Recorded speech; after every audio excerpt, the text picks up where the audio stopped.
नमस्कार। World Olympic day की आप सभी को शुभकामनाएं।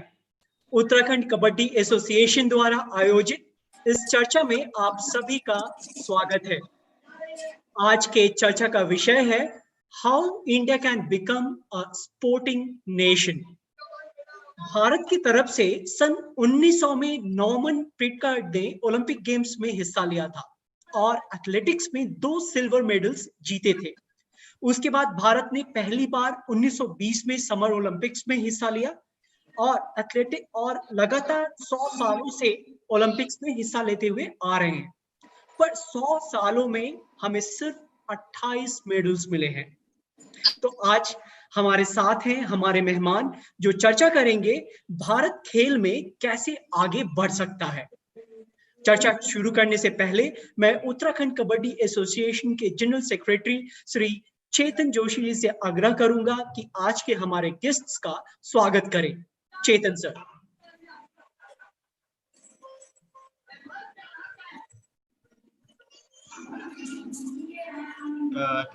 जुड़े हुए हैं जो sports medicine and trauma specialist हैं अपने सेंटर सीआरपीएफ में, और हमारे डॉक्टर कामेंद्र सिंह ठाकुर जुड़े हुए हैं जो साई में गांधीनगर में हैं और जूनियर साइंटिफिक ऑफिसर हैं, और हमारे साथ जुड़े हैं अपने श्री बीपी शर्मा जी, और अपने साथ जुड़े हैं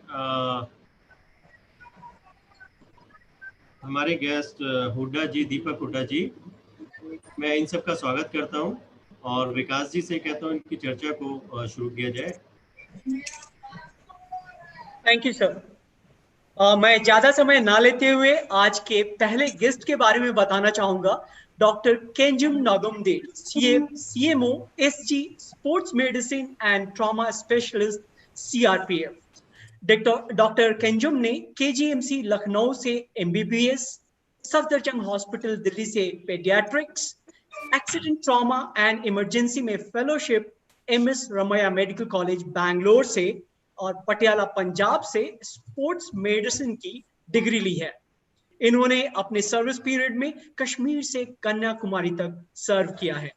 इसके साथ ही डॉक्टर केंजुम विभिन्न स्पोर्ट्स फेडरेशन के साथ इंटरनेशनल इवेंट्स में काम कर चुके हैं, जैसे Asian and world wrestling championship, cricket world cup, international badminton championship, ICC T20 अथवा क्रिकेट वनडे वर्ल्ड कप या Commonwealth games, world police and fire games and Olympics भी। ये कुछ मुख्य इवेंट्स हैं। दूसरे गेस्ट हैं भारतीय कबड्डी टीम के कप्तान, SAF games gold medallist mister dependable Deepak Niwas Hooda. हमारे तीसरे गेस्ट हैं junior scientific officer doctor Kamendra Singh Thakur, Himachal Pradesh से। और इस पैनल के चौथे गेस्ट हैं श्री बीपी शर्मा सर।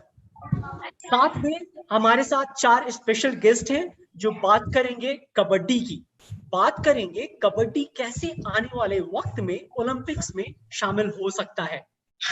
तो पहले जो हमारे स्पेशल गेस्ट हैं वो हैं Arjuna awardee, Asian games gold medallist, अपने वक्त के हरफन मौला खिलाड़ी श्री संजीव बॉलियान। दूसरे गेस्ट हैं national international coach Shrimati Shailja Jain. तीसरे गेस्ट हैं pro kabaddi TV umpire Shri RD Kaushik sir. हमारे चौथे गेस्ट हैं Maharaja Ranjit Singh award 2019, pride of Punjab police award 2006 से सम्मानित international volleyball player Gurchand Singh. तो चर्चा की शुरुआत करने के लिए मैं डॉक्टर केंजुम के पास जाऊंगा और उनसे आग्रह करूंगा, सर आप अपने थॉट्स रखें how India can become a sporting nation पे। Sir the session is all yours. Okay, नमस्कार एंड हैप्पी ओलंपिक डे। सारे हमारे जो टॉक में हैं सारे स्पोर्ट्स के दिग्गज है यहाँ पे, and Joshi ji and of course scientific officer है हमारे Dharmendra Singh Thakur ji, and Vikas thank you so much for inviting me. तो शुरू करने से पहले मैं रिक्वेस्ट करूंगा, क्योंकि मैं नॉर्थ ईस्ट से हूँ, Hindi is not my mother tongue, but कोशिश करते हैं फ्लो ऑफ थॉट, स्पेशली जब साइंटिफिक बातें आते हैं थोड़ी सी अंग्रेजी में पढ़ाई होती ज़्यादातर, तो मैं कोशिश करूंगा कि अंग्रेजी से करके फिर मैं उसको हिंदी में ट्रांसलेट करूंगा। but I will keep my talk maximum to Hindi. तो ये बहुत चर्चा तो खैर जब हम स्पोर्ट्स मेडिसिन नहीं करते थे, जब नॉर्मल भी खेलते थे, सबको पता है कि अब माइकल फेल्प्स का अकेला मेडल देखिए और हिंदुस्तान का टोटल मेडल देखिए, तो हम लोग को थोड़ी सी शर्मिंदगी होती है। और जबकि आप फिर आबादी देखिए, हमारा 1.3 बिलियन है और स्पोर्टिंग हिस्ट्री। बट इसके बारे में मैं इसलिए थोड़ा सा मैं अपना इंसाइट दूंगा कि वर्किंग इन द फोर्सेस, मैं स्पोर्ट्स में काम किया हूँ, ओलंपिक लेवल एथलीट्स के साथ काम किया हूँ, बाहर के देश को भी देखा है हमने, यहाँ पे हमारे कुछ 2-4 इंटरनेशनल खिलाड़ियाँ हैं, उन्होंने भी देखा है कि डिफरेंस क्या है हमारा देश में। तो शुरू करने से पहले मैं ये कहता हूँ कि ओलंपिक अगर हम कहें, मतलब स्पोर्टिंग नेशन कहे तो ओलंपिक मेडल से ही गिना जाता है। वर्ल्ड चैंपियन कितना भी हो, एशियन चैंपियनशिप कितना भी हो, अल्टीमेटली एक स्पोर्टिंग नेशन की पावर हाउस मानी जाती है जब वो ओलंपिक मेडल्स जीतते हैं। जैसे उसेन बोल्ट की दावेदारी है, जमाइका की स्प्रिंट्स में पूरा है, केनिया की लॉन्ग डिस्टेंस में पूरा है, बास्केटबॉल में यूएसए को कोई टच नहीं कर सकता, कबड्डी इंडिया, उस तरीके से जैसे आप अच्छा परफॉर्म करने लगेंगे तभी हम कहेंगे कि India is a powerful nation in terms of sports. तो मेरा हमेशा ये रहता कि जो ओलंपिक ग्लोरी के तरफ जाना है, ओलंपिक मेडल हमें लाना है और पूरे वर्ल्ड को हम ये सोचे कि हम बहुत स्ट्रांग हैं। जैसे आज की डेट में आपने देखा हो, बैडमिंटन अभी अच्छा खेलने लग गया, तो वर्ल्ड लेवल पे, ओलंपिक लेवल पे आप इंडिया को रिकॉग्नाइज करने लग गया। कि जब पहले होता था बैडमिंटन हम सिर्फ क्वालिफाई करते थे इंटरनेशनल इवेंट्स में, तो हमें लगता था वाह, और अभी मेडल नहीं जीतते तो हमें अफसोस होता है, क्योंकि हमें लगता है कि हम में है। लेकिन at the same time football देखिए आप, फुटबॉल में हम लोग 100 के आसपास है position all over the world.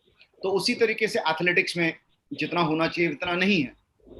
सो इसलिए हम कहते हैं कि आप अगर इंडिया को हमने स्पोर्टिंग नेशन बनाना है, ओलंपिक लेवल, ओलंपिक ग्लोरी लाना है, तो हम लोग को सीरियसली नीचे ग्रास रूट लेवल से, ग्रास रूट मतलब गांव से, छोटी छोटी शहरों से, शहर में छोटे छोटे स्कूलों से, बच्चों से शुरू करना पड़ेगा। और उसमें स्किल्स के साथ साथ स्पोर्ट्स साइंसेस बहुत डालना पड़ेगा। स्पोर्ट्स साइंसेस पहले इंडिया हम लोग के लिए बहुत दूर था, हमको समझ में नहीं आता, बट अभी इंटरनेट की वजह से और धीरे धीरे जैसे वर्ल्ड ओपन हो रहा है, पहले होता था सीक्रेट सा होता था सब लोग कि जर्मन कैसे प्रैक्टिस कर रहा है, अब तो हर इंटरनेशनल, रोनाल्डो कैसे प्रैक्टिस कर रहा है, मेसी कैसे प्रैक्टिस कर रहे हैं, फुटबॉल क्लब्स कैसे ट्रेनिंग कर रहे हैं, सब यूट्यूब में अवेलेबल है। तो बाकी अगर हम बनाना चाहते हैं ओलंपिक चैंपियन, हमें सबको पता है कि 12 से 16 एवरेज, एक का दुक्का इंसिडेंसेस को छोड़ दीजिए, बट एवरेज आपको पता है कि एक अच्छा, जैसे एक अच्छा डॉक्टर बनाना है, एक अच्छा इंजीनियर बनाना है, लोगों को लगता है 2-3 साल का काम नहीं है सर। जब वो 7-8 साल का उम्र होता है तब से वो साइंस की तरफ झुकाव होता है, इंजीनियर जो भी पढ़ाई से IAS IPS प्रोफेसर बनना। उसी तरीके से जैसे स्पोर्ट्स में होता है, स्पोर्ट्स में भी आपको एक अच्छा खिलाड़ी बनना है तो आपको नीचे किंडरगार्टन लेवल से, स्कूल लेवल से आपको लाना पड़ेगा, उसको डेवलप करना पड़ेगा, उसको आइडेंटिफाई करना पड़ेगा, टैलेंट हंट करना पड़ेगा। उसके बाद फिर उसको सही सपोर्ट, सही रास्ता, सही कंपटीशन पे ले जाके तब जाके हम लोग एक ओलंपिक खिलाड़ी तैयार कर सकते हैं। तो 12 से 16 साल का तो एवरेज होता है, और इसमें सबका कंट्रीब्यूशन चाहिए होता है।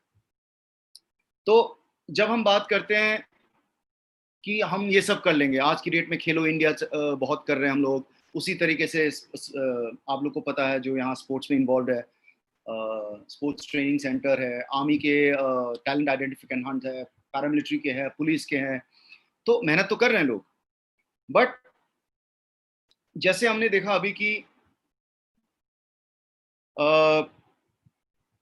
टैलेंट सब कुछ कर रहे हैं, स्पोर्ट्स साइंसेस मिल रहा है, पर वो कहाँ मिल रहा है? हमको मिल रहा है जब हम नेशनल कैंप्स में जाने के बाद, नेशनल कैंप्स में जाने के बाद तब हम जाते हैं। लेकिन नीचे लेवल, ग्राउंड लेवल पे हमको बहुत कम खिलाड़ी मिलता है। तो आपका जब बेस स्ट्रांग होगा, जब खिलाड़ी बहुत सारे मिलेंगे आपको, तब जाके कंपटीशन बढ़ेगा देश के अंदर। जब देश के अंदर ही कंपटीशन बढ़ेंगे, क्योंकि मैं एक एग्जांपल दे रहा हूँ, स्प्रिंट की बात कर रहे हैं, तो हम लोग को इंडिया में आज तक 10 क्या 10.10 पे भी कोई खिलाड़ी नहीं है हमारे पास स्प्रिंट दौड़ने वाला। आप जमैका में जाइए, आज की डेट में 10-12 खिलाड़ी थे जो 9.8 के नीचे दौड़ रहे हैं स्प्रिंट में। और उनका स्प्रिंट में ही है ज्यादा, स्प्रिंट क्रिकेट एंड फुटबॉल, थोड़ा सा स्विमिंग में नहीं है, स्विमिंग इतना नहीं करते वो लोग। तो उनका जो एक कल्चर है स्प्रिंट का, एक कल्चर है स्प्रिंट का।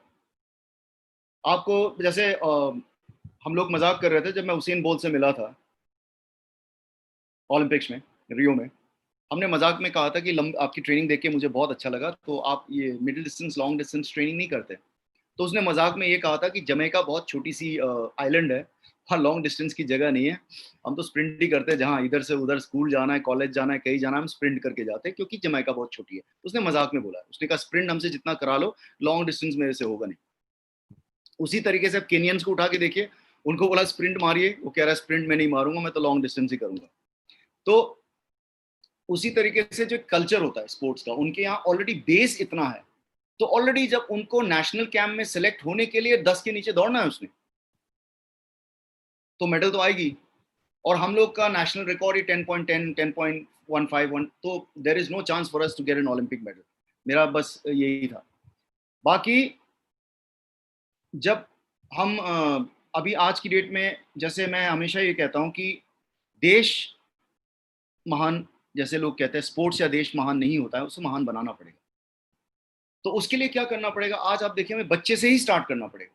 अचानक से मुझे उठा के कोई एक 15-16 साल का बच्चा टैलेंटेड देख के, जैसे आप लोगों ने अभी सुना होगा कि वो बैल के साथ दौड़ रहा था बंदा, कोरोना के टाइम पे बैल के रेस में दौड़ा था, उसने 10 सेकंड के आसपास दौड़ रहा था, तो उसको उन्होंने सोचा था कि वो ट्रायल देंगे और स्प्रिंट करेंगे, तो वो उस उम्र में आके स्प्रिंट वगैरह शायद टैलेंट में हो जाए, but I don't think so he is going to become an Olympic level sprinter at that age, 28 29 30 maybe. अगर शायद ये लड़का अगर 12 13 14 साल का होता और उसको हम ग्रूम करते with proper coaching, proper technique, proper nutrition, proper diet, proper psychology, proper science और टेक्निक, सारे अभी एवरीथिंग इज साइंटिफिक। जो कोच भी जो एक्चुअली ग्राउंड पे करता है वो साइंटिफिक ही है, तो जो साइंटिफिकली हम करेंगे तभी जाके हम परफॉर्म कर पाएंगे।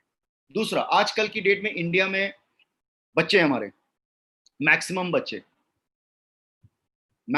बच्चे जो सिर्फ स्पोर्ट्स खेलते हैं वो खेलते हैं, और मैक्सिमम बच्चे स्पोर्ट्स इसलिए खेलते हैं 2 वजह से।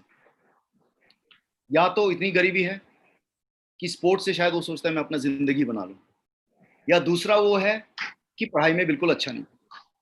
और जो थर्ड वाला है, जो आजकल की डेट में कॉलेजेस में एडमिशन मिलने के लिए लोग स्पोर्टिंग इतना परफॉर्मेंस कर देते हैं कि उनको एक जॉब मिल जाए और एक कॉलेज में एडमिशन मिल जाए, विच इज अ फैक्ट। तो ऐसे अप्रोच के साथ हम ओलंपिक चैंपियन तो हम पैदा नहीं कर सकते। दूसरा चीज है, जो बच्चे हैं आज की डेट में, जब बेस हम जो कह रहे हैं, बच्चे आजकल इंटरनेट, घर पे बैठते हैं। दूसरी चीज है सेफ्टी की वजह से भी है। देश में, हम गांव में तो तब भी बाहर निकलता है आदमी, सिटी में देखो अपने बच्चे को आप बाहर भेजो तो traffic accident, road traffic accident, kidnapping, murder, इतने सारे गलत चीजें हो रहे हैं कि देश जब तक सुधरेगा नहीं तो स्पोर्ट्स भी नहीं सुधरेगा।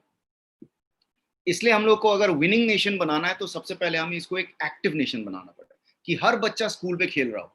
तो इसलिए अभी रिसेंटली आप लोगों ने सुना होगा, हमारे जो ऑनरेबल स्पोर्ट्स मिनिस्टर और हमारे प्राइम मिनिस्टर जी ने कहा है, मोदी जी और किरण रिजिजू ने कहा कि अभी उन्होंने कहा कि स्पोर्ट्स को कंपलसरी करा रहे हैं। तो हम लोग जब छोटे थे तो फिजिकल एजुकेशन की 2-3 पीरियड होते थे, इवनिंग को गेम्स पीरियड होता था, हम सब खेलते थे।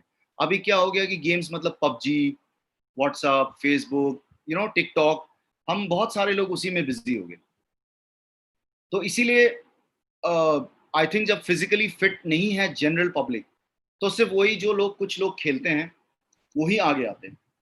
बेस स्ट्रॉन्ग तब होगा, जैसे अगर मैं जमैका की बात करूं, मैंने इनका देखा है जो स्प्रिंट का, इनके स्कूल लेवल की जो कंपटीशन, रनिंग, हर वीकेंड संडे को इनकी रेसेस होती है, वो पेरेंट्स की भी रेसेस होती है, सारे बच्चे रेस करते हैं, तो रेसिंग इनकी होती रहती है रेगुलर बेसिस पे। So it's more like a fun lifestyle जो कहते हैं। तो इसीलिए अगर हमको स्कूल में शुरू करना है तो सबसे पहले हम लोग को लॉन्ग टर्म, जो कहते हैं एथलीट डेवलपमेंट प्रोग्राम, जो बहुत सारे यूरोपियन कंट्रीज कर रहे हैं, long term athletic development programme. तो long term athletic development programme में कहते हो कि फिजिकल एजुकेशन स्कूल में होना चाहिए, स्कूल में एक स्पोर्ट्स प्रोग्राम होना चाहिए, फिर उसके बाद उस डेवलपमेंट से क्लब्स है, रीजनल, डिस्ट्रिक्ट, आपकी स्टेट, फिर national programme, high performance programmes for Asian, world and Olympic levels. तो हम लोग के जनरली क्या है, जितने भी इंडिया में अभी है जितने भी प्रोग्राम्स है वो state and national level onwards ही है। नीचे लेवल पे इतनी कॉम्पिटिशन्स नहीं होती है, या अगर होती भी है तो इतनी कॉम्पिटिटिव नहीं है। तो इसलिए आपने देखा बहुत बच्चे स्टेट लेवल तक, हर स्टेट चैंपियन, हर दूसरा तीसरा बच्चा बोलता है मैं स्टेट चैंपियन तो रहा हूँ, लेकिन आगे जाके वो बच्चा नहीं खेल पाता है, क्योंकि स्टेट लेवल से जब वो नेशनल लेवल पे आता है then he sees the difference in competition and the difference is very vast. और जब फिर वो इंटरनेशनल में जब आता है again difference is very vast. Even India relatively junior में बहुत अच्छा करते हैं, खैर वो एक अलग स्टोरी है। बट जैसे हम कहते हैं तो हम लोग को क्या करना है कि इंडिया में एक्चुअली क्या करना पड़ेगा, physical literacy and sports for all, वो प्लान करना पड़ेगा।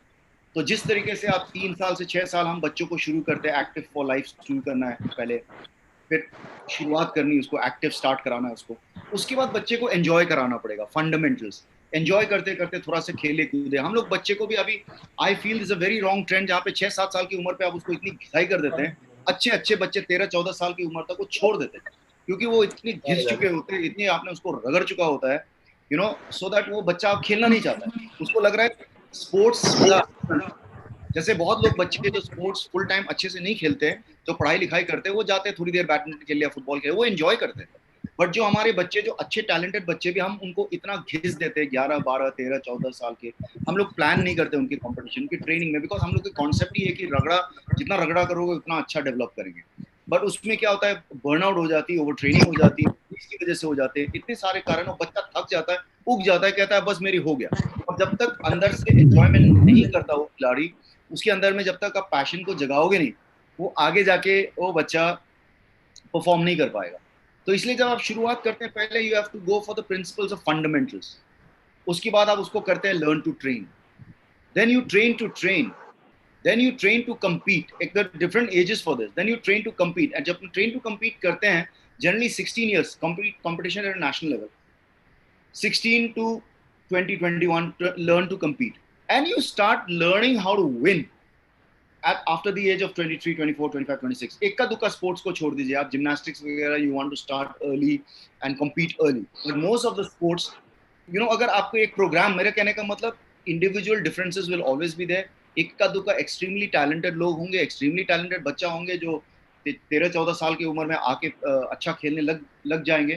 पर हमने भी जनरली देखा जो 13-14 साल की उम्र में बड़े बड़े प्लेयर्स थे, उन्होंने 24-25 साल की उम्र तक आके उन्होंने वो रिटायर कर लिए। कई लोग तो वर्ल्ड नंबर 1 होने के बावजूद रिटायर कर लिए, क्योंकि उन्होंने कहा बस हो गया, अब सुबह मेरे से उठ के नहीं होता है, मेरे दर्द हो रहा है, या मेरे में इंटरेस्ट नहीं है।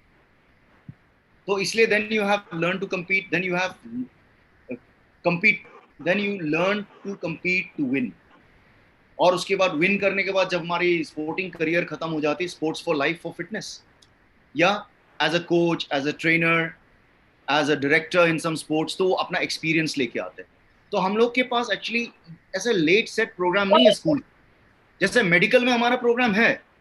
आपको अगर मेडिकल में जाना है तो पहले से पढ़ाई करिए, घिसिए, क्लास 10 साइंस लीजिए, 11 साइंस लीजिए, 12 लीजिए, उसके बाद आप एंट्रेंस दीजिए, फिर एंट्रेंस में भी एक लेवल पे है, एम्स का हो गया, नेक्स्ट दिल्ली की कॉलेज या आपके स्टेट का, कंट्री के टॉप कॉलेजेस होते हैं जो हम लोग जिस तरीके से गए, उसके बाद फिर एंट्रेंस दीजिए, कंपटीशन। एमबीबीएस में भी रोज एग्जाम देना होता है, every patient is an exam, मैं एग्जाम्पल ले रहा हूँ। उसके बाद आप एंट्रेंस दीजिए, फिर आप पीजी में एंट्री होते हैं, पीजी के बाद फिर सुपर स्पेशलाइजेशन के लिए, उसके बाद ये सारा लाइफ लॉन्ग लर्निंग, फिर आपके पास आपकी रिवॉर्ड्स आना शुरू होता है। उसी तरीके से इंजीनियरिंग का भी एक सेट है, न्यूट्रिशन का, नर्सिंग का। बट अनफॉर्चुनेटली स्पोर्ट्स में हम लोग सिर्फ ये एक ही टारगेट हमारा कि उसने बहुत अच्छा परफॉर्म करना है और कोशिश करना है इसको वर्ल्ड नंबर 1 बनाना। स्कूल टाइम से हम लोग के पास ये प्लान होना बहुत जरूरी है। सो फिजिकल लिटरेसी जो कहते हैं, और ये कहाँ किस लेवल से स्टार्ट करना पड़ेगा, नीचे लेवल। और इसमें कोई शॉर्टकट नहीं है, जो हम लोग सोचते हैं कि क्लास जैसे होता है ना, आप अगर आज की डेट में एक बच्चा को शॉर्टकट दे देते हैं, आप क्लास 6 से आप उसको क्लास 8 या 9 जंप करा दीजिए, इंटेलिजेंट कितना भी होगा, उसको पकड़ने में 9 की, क्योंकि प्रिंसिपल्स क्या होती है, 6 to 7, 7 to 8, 8 to 9, आपको स्टेप बाय स्टेप चीजें सिखाया जाता है। कुछ बच्चे एक का दुक्का मैं कह रहा हूँ, हो सकता है वो 3-3, 4-4, 6-6 महीने में है, वर्ल्ड में ऐसे लोग जो 3 महीने में 12 महीने का कोर्स पढ़ लेगा, वो जंप करेगा क्लास, बट बहुत कम है। ये इसलिए एजुकेशन में हमारे पास class 1 to class 2, class 2 to class 3 आप एग्जाम देते रहिए, यू नो, एंड देन आप क्लास फिर उसके बाद आप डिवाइड करते हो कौन सा स्ट्रीम पकड़ेगा, उस स्ट्रीम में उसने एंट्रेंस देना है कि उसकी काबिल है कि नहीं है। आई थिंक आप लोग को ये यू गेटिंग माई पॉइंट। हमेशा मैं एक्चुअली स्पोर्ट्स का एनालॉजी देते हैं स्टडीज में, बट आज मैंने सोचा थोड़ी पढ़ाई की एनालॉजी देते हैं स्पोर्ट्स में, क्योंकि आने वाला समय में अगर हम लोग को रियली में अगर ओलंपिक्स, मतलब सो दैट हम लोग तुक्का पे काम ना चले। आप देखिए जब आप बड़े बड़े प्लेयर्स है, specially in sports like weight lifting, swimming, जहाँ पे टाइमिंग, पावर और वन सिंगल एक्शन है, लॉन्ग डिस्टेंस है, मिडिल डिस्टेंस है, स्प्रिंट, थ्रोस जितने भी है, ट्रैक एंड फील्ड है, टीम इवेंट्स, टेनिस, बैडमिंटन में कभी कभी ये भी होता है कि अगला ओपोनेंट क्या करने वाला है, क्या नया चीज लेके आया है, वो थोड़ा डिफरेंट होता है। लेकिन आप देखिए उसेन बोल्ट की कोच पहले ही बोल देता है इस बार वो वर्ल्ड रिकॉर्ड तोड़ेगा ओलंपिक्स में। तो ऐसे तुक्का में तो नहीं चल रहा है कि मंदिर में जाके वो कोकोनट फोड़ दिया और थोड़ा रगड़ते रहा, रात भर दौड़ते रहे, जैसे शाहरुख खान दिखाते हैं पिक्चर में, रात भर उसने किक करते रहा बॉल को, अगले दिन जाके मैच खेला और वही उसने अच्छा खेला। अरे सर जी, अगर रात भर उसने खेला है तो रेस्ट कब क्या, रिकवर कब क्या, उसने तो फटीक हो जाएगा, मसल इंजर्ड हो गया और इंजरी भी होगी तो खेलेगा कैसे? वो पिक्चरों में चलता है। हकीकत में आप सारे खिलाड़ी लोग हैं, आपको पता है कि it's a step by step process, you have to go from strength, conditioning, periodisation of training. I think वो जो हमारे एक्सपर्ट है पीछे सर जो हमारा डॉक्टर करमिंदर सिंह, वो पीरियडाइजेशन वाला पार्ट और आगे के पार्ट शायद मैं थोड़ा सा उनके लिए छोड़ देता हूँ। तो हम ये कहना चाहते हैं कि जैसे प्रॉब्लम इंडिया के साथ क्या है, अब जो मैं बता रहा हूँ मेनली जो प्रॉब्लम है इंडिया का, दो तीन चीजें आप लोगों ने कोरोना के टाइम में आपने देख लिया। जैसे हमने कहा कोई भी देश महान नहीं होता, इसको महान बनाना पड़ता है। तो देश में महान में से मैंने, जैसे आपने अभी सबको मैंने एग्जाम्पल दिया, बट आप अभी देखिए, आपने इस महामारी में, इस कोविड-19 में आप लोगों ने देखा है कि हम लोग तो अपना घर में बैठे भागते हैं। मैं एम डॉक्टर, मैं फौजी में, मैं तो काम करते रहा शुरू से, इसलिए मुझे तो कोई ज्यादा, मेरे पास तो काम ज्यादा था। बट जो हम टीवी में देखते हैं, माइग्रेंट्स है, लेबरर्स है, लोग मर रहे हैं और लॉकडाउन खोलना पड़ा क्योंकि इकोनॉमी डाउन हो रहा है। देखिए पेट्रोल बढ़ा दिया उन्होंने, तो इकोनॉमी प्रॉब्लम है, एडुकेशन प्रॉब्लम है। तो किसी भी देश को आप आगे स्पोर्ट में कैसे ले जाओगे जब 75%, 50 to 60% आपके देश भूखमरी से मर रहे हैं, एडुकेशन उनका पुअर है, लिटरेसी उनका पुअर है, हेल्थ उनका पुअर है। तो इसीलिए आप ये सोचो कि स्पोर्ट्स में हम लोग कई बार रियलाइज नहीं करते कि जब सब मिलके एक साथ काम करेंगे, सब, जब हम सब कहते हैं मीन्स एवरीबॉडी।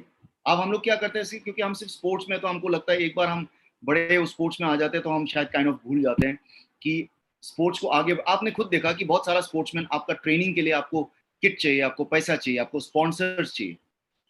तो एक अगला आदमी स्पोर्टिंग परफॉर्मेंस कैसे सोचेगा एज अ हॉबी, जब उसको रोजी रोटी की उससे फुर्सत नहीं है उसको, जब देश का हर नागरिक को उसकी 2 वक्त की रोटी, क्या 4 वक्त की रोटी, उसके पास diet, nutrition, schooling, education, job, उसका सिक्योरिटी होगा, तब वो दिल खोल के स्पोर्ट्स खेल सकता है, जब उसकी सेहत अच्छी होगी।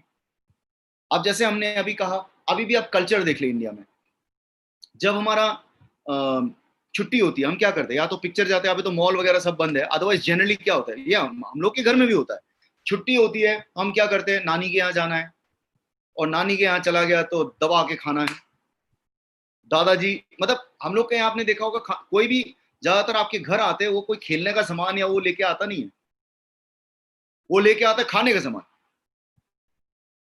आप आज की भी डेट पे देखिए, गारंटीड है, कोई भी बिजनेस, आप बुक का दुकान खोलिए, आपका गारंटी नहीं है आपकी दुकान चलेगी, लेकिन मैं छोले भटूरे की दुकान खोल लो, आप चाउमीन की दुकान खोल लो, आप समोसा पकौड़े और अच्छे बनाइए, गारंटीड में आपको ठेला लगेंगे तो 0 ओवरहेड, 100% प्रॉफिट।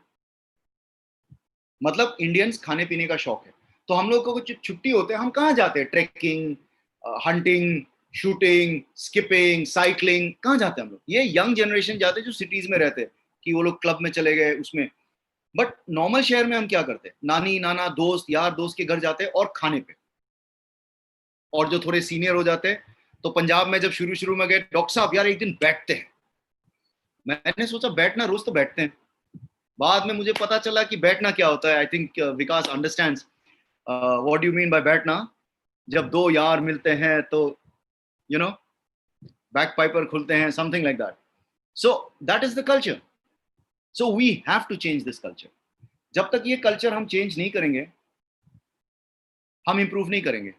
और जब भी देश को हम स्पोर्टिंग, तो आपने खुद देखा अभी ओलंपिक्स पोस्टपोन हो गए. स्पोर्ट्स मेरे आपके लिए और बहुत लोगों के लिए इंपॉर्टेंट है. मैं डॉक्टर हूँ, मैं स्पोर्ट्स के डॉक्टर, स्पोर्ट्स टीम का डॉक्टर हूँ, लेकिन कोरोना होते हुए क्योंकि स्पोर्टिंग इवेंट्स नहीं चल रहा था, my first priority was to save lives, to work anti COVID, to work in the COVID, to prevent COVID, to and to treat COVID if it's required, क्योंकि उससे ज्यादा महामारी से डेथ, उसके अलावा और डिजीजेस, वो हमेशा प्रायोरिटी में होता है. सो जब, इसलिए हम कहते हैं कि इंडिया को अगर आपको आगे बढ़ाना है तो बेस लेवल की हमने ट्रेनिंग की तो बात की ही की, लेकिन कोई भी देश आगे नहीं बढ़ सकता जब तक उसकी स्कूलिंग, उसकी इकोनॉमी, उसकी, जब मैंने कहा ना, जब रोजी रोटी के बारे में मुझे नहीं सोचना है और गवर्नमेंट से हमें इन चीजों की सपोर्ट मिलती है और मैं दिल खोल के खेल सकता हूँ, देन इट्स पॉसिबल वो स्पोर्टिंग कल्चर लाने के लिए. अभी भी आप देखिए एक आपको पता है अभी आधे से ज्यादा बच्चे स्कूल क्यों जाते हैं गरीब गांव में, बैंगलोर में आप लोगों ने देखा होगा, वो स्कूल पढ़ने के लिए नहीं जाते हैं, वो स्कूल इसलिए जाते हैं कि उनको मिड डे मील मिलता है. तो वो जाते हैं स्कूल में पढ़ने के लिए, जो ठीक है टीचर ने थोड़ा सा पढ़ा लिया. तो ऐसे स्कूलों में फिर क्या होता है, आपने देखा कि क्वालिटी ऑफ टीचर्स, यहाँ पे फिर हमने बात की क्वालिटी ऑफ टीचर्स. अच्छे स्कूल में, अगर हर स्कूल में हमारा फिजिकल एजुकेशन की टीचर्स अच्छे हो, बेस लेवल पे, ग्राउंड लेवल पे, मतलब नहीं तो क्या होता है, हमने अभी कहा एक बार एक बच्चा नेशनल लेवल पे आता है, आज की डेट में इंडिया नेशनल लेवल में कोई कॉम्प्रोमाइज नहीं करता. नेशनल लेवल में आपको sports sciences, doctor, physio, nutritionist सब मिलता है. बात प्रॉब्लम होती है नीचे, तो हमारे पास इसलिए ऊपर कम आता है. जब हमारे पास चूज करने के लिए बहुत अच्छा बेस होगा, जब आम नागरिक हमारे सेहतमंद होंगे, मेंटली फिजिकली फिट होंगे, तो उनकी जेनेटिक्स भी अच्छे होंगे, तो जो बच्चे पैदा होंगे वो भी अच्छे होंगे. तो इसलिए मैं अभी इसके तरफ हम लोग को सोचना चाहिए. मेरा बेसिकली आज मैं स्पोर्ट्समैन के अलावा मैं कहता हूँ इसके तरफ हमको सोचना चाहिए थोड़ा सा. इसके बारे में हमको बहुत जरूरी, सॉरी वो फोन आ गया था, so I had to just remove it. और अकेला हम नहीं कर सकते कि जैसे मैं सोचो कि एज ए डॉक्टर मैं झंडा गाड़ लूंगा, विकास सोचता है मैं ये कबड्डी अड्डा के थ्रू मैं झंडा गाड़ लूंगा, और दो चार इवन हमारे जो प्राइम मिनिस्टर भी सोचता है मैं अकेला झंडा गाड़ लूंगा. ना, इट्स नॉट पॉसिबल. इसमें हम सबको साथ मिलकर चलना पड़ेगा, अकेला कोई नहीं कर सकता. मल्टी इंटीग्रेटेड अप्रोच होना चाहिए. जो हमारा नेशन थोड़ा अनफिट है उसको पहले फिट बनाना. ये स्पोर्ट्स के तो टॉप लेवल पे तो चल ही रहा है, क्रीम जो है, बट हमको क्रीम लेयर के पास पहुंचाने के लिए जो लेवल होना चाहिए, जब हमारा जो जो आज की डेट में जो नेशनल कैंप में जो क्रीम फिटनेस है ना, वो हमें नीचे मिलना चाहिए स्टेट लेवल पे कम से कम, तब जाके हमारा इंटरनेशनल लेवल पे हम टक्कर दे सकते हैं लोगों से. तो इसके लिए जैसे हमने कहा मल्टी इंटीग्रेटेड अप्रोच है, स्कूल से लेके, इकोनॉमी से लेके, गवर्नमेंट से लेके, तो गवर्नमेंट सेक्टर, प्राइवेट सेक्टर पूरी कोलैबोरेट करना है साथ में, ministry, school, panchayat level, school के टीचर. जो बच्चा खेलने जाता है, मैं आपको एक एग्जांपल देता हूँ, मैं प्लेयर का नाम और कॉलेज का नाम नहीं लूंगा, स्पोर्ट का भी नाम नहीं लूंगा, बट कई कॉलेज के बच्चे हैं जो प्रोफेशनल कॉलेजेस में हैं, जो इंडिया कैंप में सिलेक्ट हुए हैं. उनके कॉलेज, जबकि उनको गर्व होना चाहिए कि मेरा स्कूल का या मेरा कॉलेज का बच्चा, आप यकीन नहीं करोगे, मेरा स्कूल या मेरा कॉलेज का बच्चा इंडिया रिप्रेजेंट करने जा रहा है, तो मेरा कॉलेज का नाम होगा. उसका बाद में एग्जाम या कुछ एडजस्ट कर लो, उसको छुट्टी नहीं दे रहे टीचर्स, क्योंकि उन टीचर्स ने जिंदगी में स्पोर्ट्स खेले ही नहीं. तो उनके नजर में पढ़ाई करना चाहिए. वो सीधा कहता है तुमको स्पोर्ट्स खेलना है तो ज्वाइन क्यों किया तुमने professional college. You can go, we will not let you sit in exam or we will send you out of college. I'm telling you, अभी भी बहुत सारे schools and colleges ऐसे हैं. अच्छे schools and अच्छे colleges स्पोर्ट्स कोटा पे करते हैं, वो परमिट करते हैं. बट मैं आपको ये भी बता रहा हूँ, आई एम सरप्राइज्ड कि अच्छे शहरों में, बड़े शहरों में ऐसे होता है. क्योंकि बच्चे मेरे पास आए थे मेडिकल सर्टिफिकेट, मैंने कहा मेडिकल सर्टिफिकेट क्यों, मेडिकल सर्टिफिकेट रिक्वेस्ट करने आ रहा है. मैंने कहा झूठा काम मैं करूंगा नहीं. तो मैंने कहा चलो मैं आपके प्रिंसिपल से रिक्वेस्ट करता हूँ, मैं बात करता हूँ, या आपके स्पोर्ट फेडरेशन प्रेसिडेंट से बोलो, उनके कॉल कीजिए, उनको एक्सप्लेन कीजिए. And there are certain times when it has been refused. I am telling you. वो कह रहा है ठीक है, अगर तुम ओलंपिक्स खेल रहे होते तो अलग बात होती. तो अगर वो बच्चा अगर नेशनल टीम में पहले कैंप में नहीं जाएगा, तो कैंप में टीम में नहीं आएगा, तो कब खेलेगा ओलंपिक्स. सो आई थिंक आप लोग को, यू गॉट माई अंडरस्टैंड. तो हर लेवल पे चाहिए, teachers, professor, lecturers, department of health, department of youth and हमारे जो स्पोर्ट्स MYS तो कर ही रहा है. फिर पेरेंट्स, सबसे इंपॉर्टेंट पेरेंट्स एंड सोसाइटी। हमारा सोसाइटी अभी थोड़ा धीरे धीरे एटीट्यूड चेंज हो रहा है, लेकिन अभी भी बहुत लोगों को, इंडियंस अभी भी ये है पढ़ाई में अच्छा, we are considered very good in brains. घिसने वाला काम, करने वाला काम, घिसाई वाला काम, हम सब एक्सपर्ट है इंडिया में। वर्ल्ड के अभी भी जब भी टॉप साइंटिस्ट देखिए, top doctors, top engineers, all over the world Indians. तो अगर हम हिंदुस्तान लोग, हम अगर अपने दिमाग को लगाए और हमको सब तरफ से सपोर्ट मिले, पेरेंट्स की तरफ से जो अच्छी पहल है अभी खेलो इंडिया ने शुरू किया कि कहते हैं कि खेलोगे कूदोगे, तो पहले होता है ना कि जिंदगी खराब हो जाएगा, तो अभी ये कहते हैं कि खेलोगे कूदोगे तो चमकोगे। अभी बहुत सारा एड्स आने लग गए, बट बहुत पेरेंट्स कन्विंस नहीं है इससे। कितने लोग चमकेंगे? नेशनल चैंपियन तो एक ही बनता है, लेकिन इंजीनियर तो 10,000 बन सकता है और डॉक्टर तो 10,000 बन सकता है, तो वो सिक्योरिटी नहीं है। तो जब तक हम अपना सिटीजन, मतलब हिंदुस्तान, हर हिंदुस्तान लोगों को अगर उसकी रोजी रोटी की फिक्र ना होना पड़े, उसको अपना पीछे अपना मतलब समझ लो अपना सिक्योरिटी ऑफ लाइफ, उसको ज्यादा चिंता करने की जरूरत नहीं हो, उसको ये लगे कि मैं इंडिया का एक सिटीजन हूँ। आएगा वक्त, अगर हम सब धीरे धीरे इसके लिए मेहनत करें, आज नहीं होगा, कल नहीं होगा, लेकिन yes 5 years down the line, 10 years the line, लेकिन अगर हमको 10 साल आगे चाहिए, अगर लगता है 10 साल, तो हमको आज से शुरू करना पड़ेगा।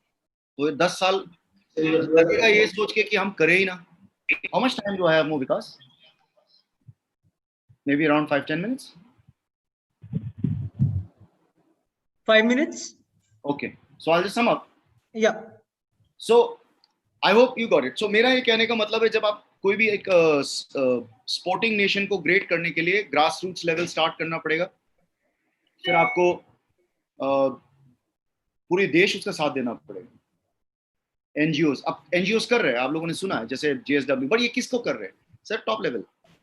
आज की डेट में इंडिया में अगर आप वर्ल्ड चैंपियन बन गए, टॉप लेवल बन गए, तो सपोर्ट की कोई कमी नहीं, लेकिन उस टॉप लेवल में आने के लिए सपोर्ट आपको चाहिए नीचे, जब वो बच्चा खेल रहा है। एक छोटा बच्चा, एक एग्जांपल, मैं क्योंकि टेनिस बैडमिंटन को मैं बहुत अच्छी तरह से जानता हूँ, क्योंकि मैं खुद खेलता हूँ, मैं इन्वॉल्व हूँ, और भी स्पोर्ट्स में बच्चे जाते हैं खेलने, बच्चे जाते हैं कंपटीशन के लिए। तो जहाँ टीम गेम्स में तो जनरली फेडरेशन सपोर्ट करता है, जितनी भी सिंगल स्पोर्ट्स है उसमें बच्चा और उसके पेरेंट्स उसको सपोर्ट करते हैं। वो जब ट्रैवल करता है, जब वो ट्रेनिंग करता है, जब उसको इंजरी होती है, जब उसको डॉक्टर को दिखाना होता है, जब उसको न्यूट्रिशनिस्ट चाहिए होता है, वो सपोर्ट नहीं मिलता। जैसे मैं एग्जांपल देता हूँ, चंडीगढ़ में रूरल प्रोग्राम करके आया था, जिन्होंने गांव के बच्चों को उन्होंने सपोर्ट किया था, स्पॉन्सरशिप, वो पता नहीं आज की डेट में चल नहीं है कि चल नहीं रहा है। तो वहां पे क्या किया उन्होंने, बच्चों को लिया हॉस्टल में, बच्चों को स्कूल में भेजा, टैलेंट गांव से टैलेंटेड बच्चों को उठा के उन्होंने ट्रेनिंग दी है, और उसमें से नेशनल चैंपियंस बने हैं, इंडिया के नंबर 1 प्लेयर्स बने हैं। और ऐसे बहुत सारे प्रोग्राम्स हैं प्रोग्राम, और ऐसे प्रोग्राम्स की ज्यादा जरूरत है और होना जरूरी है। So this is what I am trying to say, कि आई थिंक हम सबको मिलके चलना पड़ेगा और सबको कंट्रीब्यूट करना पड़ेगा, एंड एवरी लेवल। ये नहीं कि सिर्फ स्पोर्ट्स वाले, अच्छा स्पोर्ट्समैन बनाने के लिए पीछे आपको एक अच्छा इंजीनियर चाहिए जो इंफ्रास्ट्रक्चर बनाए, सिविल इंजीनियर चाहिए जो कंट्रीब्यूट करे, पेरेंट्स चाहिए जो सपोर्ट करे, और पेरेंट्स को ये आश्वासन दे लोग कि आपका बच्चा अगर खेलेगा तो उसकी करियर खराब नहीं होगा, उसकी जिंदगी बनेगा, ओलंपिक चैंपियन नहीं भी बनेगा तो स्पोर्ट्स में ही अपना करियर बना सकता है, और एडुकेशन साइड बाय साइड चले। तो जाते जाते मैं आपसे, मतलब अभी तो जाऊंगा नहीं मैं आपके साथ, बट टॉक समाप्त करते करते मैं आपसे ये कहना चाहता हूँ, इंग्लिश में फिर इसको ट्रांसलेट करूंगा मैं। स्पोर्टिंग स्पिरिट और स्पिरिट ऑफ स्पोर्ट्स जो कहते हैं हम लोग, स्पोर्ट्स स्पिरिट, स्पोर्ट्समैन स्पिरिट, क्योंकि आज ओलंपिक डे है, ओलंपिक स्पिरिट को ध्यान रखते हुए, तो इसके अलावा मैं कहता हूँ जो ओलंपिक नेशन बनना है, उससे पहले हमको स्पोर्टिंग फिट नेशन बनना है, वो जरूरी है, हेल्दी नेशन बनाना है। उससे हमारे बीमारी भी बहुत सारा खत्म हो जाएगी आपकी। जितने भी ये कोविड-19 ने हमें सिखाया है कि बेसिक्स आपका, जिसकी इम्यूनिटी अच्छी है, जिसकी फिटनेस अच्छी है, और आप देखोगे मैक्सिमम स्पोर्ट्समैन जो है, जो अच्छे फिट, अच्छे सेहत के लोग हैं, उनको कोरोना कम हुई, कोरोना उनको ज्यादा हुआ, फिर उनको ज्यादा हुआ जो जिनके साथ और बीमारियां हैं, जो फिट नहीं है। और जो लोग फिट है उनको अगर कोरोना पॉजिटिव भी हुआ, आपने देखा वो बहुत जल्दी रिकवर कर दिया, क्योंकि उनकी इम्यूनिटी स्ट्रांग है। तो ये कोरोना ने भी एक तरफ से बहुत सिखाया कि हम लोग को देश में बेसिक्स को ठीक करना बहुत जरूरी है। सो स्पोर्ट्स, मैं कहता हूं the spirit of sports, sport is integral to one's growth, just as food, nutrition, sleep. To the average sportsman it is an endeavour to be a champion, it's a quest for glory. जो sportsman हमेशा वो जीतना चाहता है, उसको glory बनना है, और बहुत लोगों को इसके बीच में भी हो सकता है। Irrespective of the level of which you play, her level पे, आप स्कूल पे खेल रहे हो, क्लब लेवल पे खेल रहे हो, डिपार्टमेंटल लेवल पे खेल रहे हो, डिस्ट्रिक्ट लेवल पे खेल रहे हो, स्टेट लेवल पे खेल रहे हो, चाहे आप जीते मेडल ओलंपिक, जैसे माइकल फेल्प्स है, उसेन बोल्ट है, और हमारे इंडिया में अभिनव बिंद्रा है, पीवी सिंधु है, सुशील है, सुशील कुमार, योगेश्वर दत्त, लिस्ट काफी है, ऐसा नहीं, इतनी गरीब भी नहीं इंडिया ओलंपिक मेडल में। तो बट ये मैं न्यू लोगों का नाम इसलिए लिया क्योंकि जो यंग जनरेशन है उनको पहचानते हैं, अगर हम पुराने लोगों का नाम लेंगे तो शायद उनको याद नहीं रहेगा। और हॉकी में बहुत अच्छा करते थे इंडिया ओलंपिक मेडल। तो अगर आप वर्ल्ड चैंपियन या ओलंपिक चैंपियन नहीं भी बनते हैं तभी भी आप एंजॉयमेंट कर सकते हैं, आप एक फन कर सकते हैं, अगर आप पढ़ाई करते हो, एक्सरसाइज करते हो, आपकी लाइफ बहुत अच्छा बन सकता है। तो you can choose a sport आपका डेली लाइफ में करने, आपकी आधे से ज्यादा बीमारी, फिटनेस, हेडेक, टेंशन, एंजाइटी आजकल पढ़ रहे हैं, मेंटल टेंशन, डिप्रेशन, आप लोग सब ने रियलाइज किया जब आप खेलते हो उस वक्त आपको सिर्फ स्कोर, ओपोनेंट, दुश्मन, इनफैक्ट अपना भाई भी हो ना, अपना पापा भी हो, अगर उसके अगेंस्ट खेल रहे उस वक्त तो भाई दुश्मन है, ओपोनेंट है, मतलब दुश्मन नहीं कहूंगा, ओपोनेंट, आपको कुछ और नहीं दिखता। हम लोग खुद कहते हैं कि जब हम ऑफिसर है, हम लोग खुद कहते हैं रंग, उम्र, जात पात, ठीक है, रैंक, कुछ भी हो, जब ग्राउंड में मैच शुरू होता है बाहर छोड़ के आइएगा, यहाँ स्किल बोलेगा, पॉइंट्स बोलेगा। सो उसी तरीके से फिर आपका सारा फोकस वहां था। डिप्रेशन होने का कहाँ टाइम है हमारे पास। हाँ, हम थोड़ी डिप्रेस हो जाती है जब मैच हार जाते तो फिर उसके लिए, लेकिन ये होता है कि मेहनत करना है, कल ठोकूंगा उसको मैं, उसके टीम को कल ठोकूंगा, अगले साल चैंपियनशिप हम लेंगे। वो फिर आपको क्या करता है, वो डिप्रेशन नहीं होता, आपको नीचे ले जाता है, वो आपको ले जाता है ऊपर और मेहनत करने के लिए। तो इसलिए मैं कह रहा हूँ, और स्पोर्ट्स हम लोग को डिसिप्लिन सिखाते हैं, डेडिकेशन सिखाते हैं। और आज भी जो स्कूल में आपने जो खेला, कॉलेज में आपने, जैसे हमारे यहाँ अर्जुना अवार्डी है, आज तो नहीं खेल रहे, लेकिन आज भी बैठ के वो अच्छे फन मेमोरीज, जब हम स्पोर्ट्स खेलते थे, हम चैंपियनशिप जीतते थे, एशियन गेम्स जीतते थे, वर्ल्ड चैंपियनशिप जीतते थे, अर्जुना अवार्डी, वो मेमोरीज देखिए आपकी कबर तक आपको ले जाएंगे और आप खुश रहोगे विद द मेमोरीज।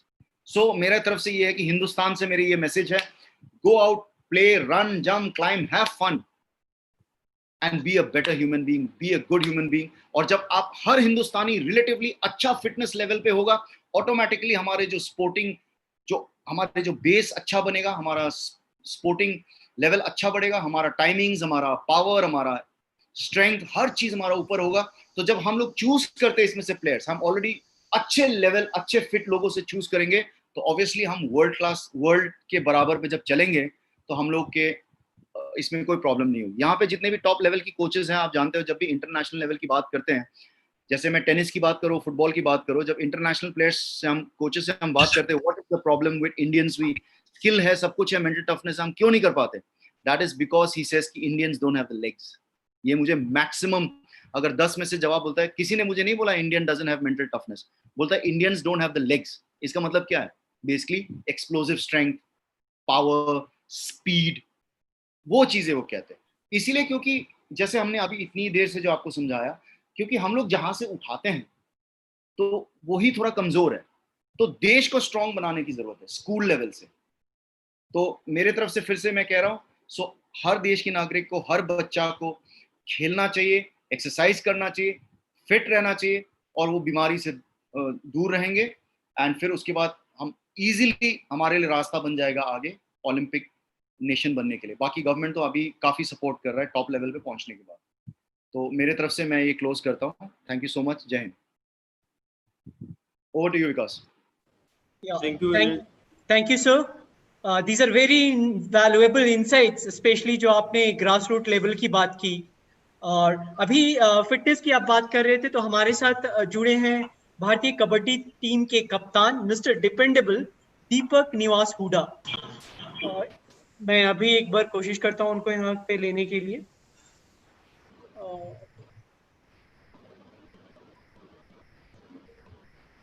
दीपक, शायद उनका कनेक्शन टूट गया है हमसे।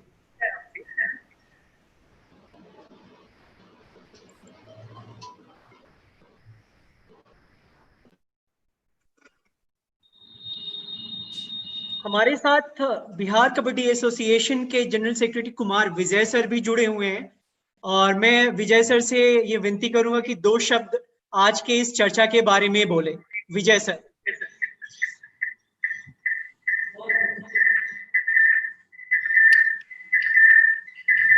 सर 1 मिनट, मैं आपको अनम्यूट कर रहा हूँ। हम अभी आपको सुन नहीं पा रहे हैं।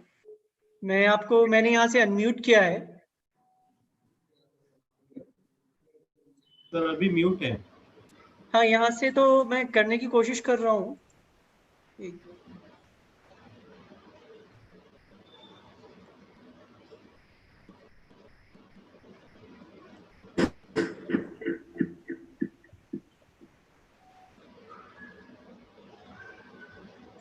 विजय सर, एक बार आप अपनी तरफ से कोशिश करेंगे अनम्यूट करने की? जी हो हाँ। गया। हेलो। हाँ सर। हेलो, आवाज आ रही है? हाँ सर, आवाज आ रही है। अब आ रही है सर। चलिए, धन्यवाद। ओलंपिक डे के अवसर पे ये प्रोग्राम बहुत ही अच्छा लगा और हम अपने तरफ से बिहार कबड्डी एसोसिएशन तरफ से बधाई देते हैं। खासकर हमारे मित्र महेश जोशी जी हैं, उनको विशेष बधाई है। इस तरह का प्रोग्राम होते रहना चाहिए। इससे खिलाड़ियों को, आयोजकों को, प्रशिक्षक को या जो भी खेल से जुड़े हुए खेल प्रेमी है, सबको बहुत अच्छा लगा। खासकर मेरे को तो बहुत अच्छा लगा। हम धन्यवाद देते हैं और कबड्डी अड्डा को भी आभार व्यक्त करते हैं। आपने कई प्रोग्राम कराए इस तरह का, चाहे वो झारखंड में कराए या उत्तराखंड में कराए, इसलिए विशेष रूप से कबड्डी अड्डा को आभारी। धन्यवाद। Thank you sir.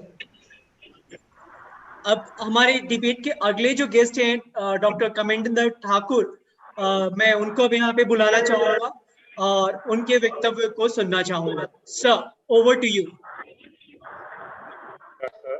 आवाज आ रही है सर? हाँ, आवाज आ रही है। हेलो, नमस्कार सर। जी आवाज आ रही है? ये ओलंपिक दिवस की हार्दिक शुभकामनाएं। थोड़ी वॉइस कम आ रही है। डॉक्टर साहब ने जो बोला, सर आप लैपटॉप से कर रहे हैं या फोन से कर रहे हैं? लैपटॉप है सर। सर वो वॉल्यूम बढ़ा दीजिए थोड़ा लैपटॉप का। लैपटॉप पे जाके वॉल्यूम बढ़ा दीजिए। जो आप बोलिए सर। फुल हाँ, अब आवाज बेटर है वैसे। तो मैं डॉक्टर साहब से बिल्कुल एग्री हूँ सर, जो उन्होंने बोला बहुत अच्छा बोला।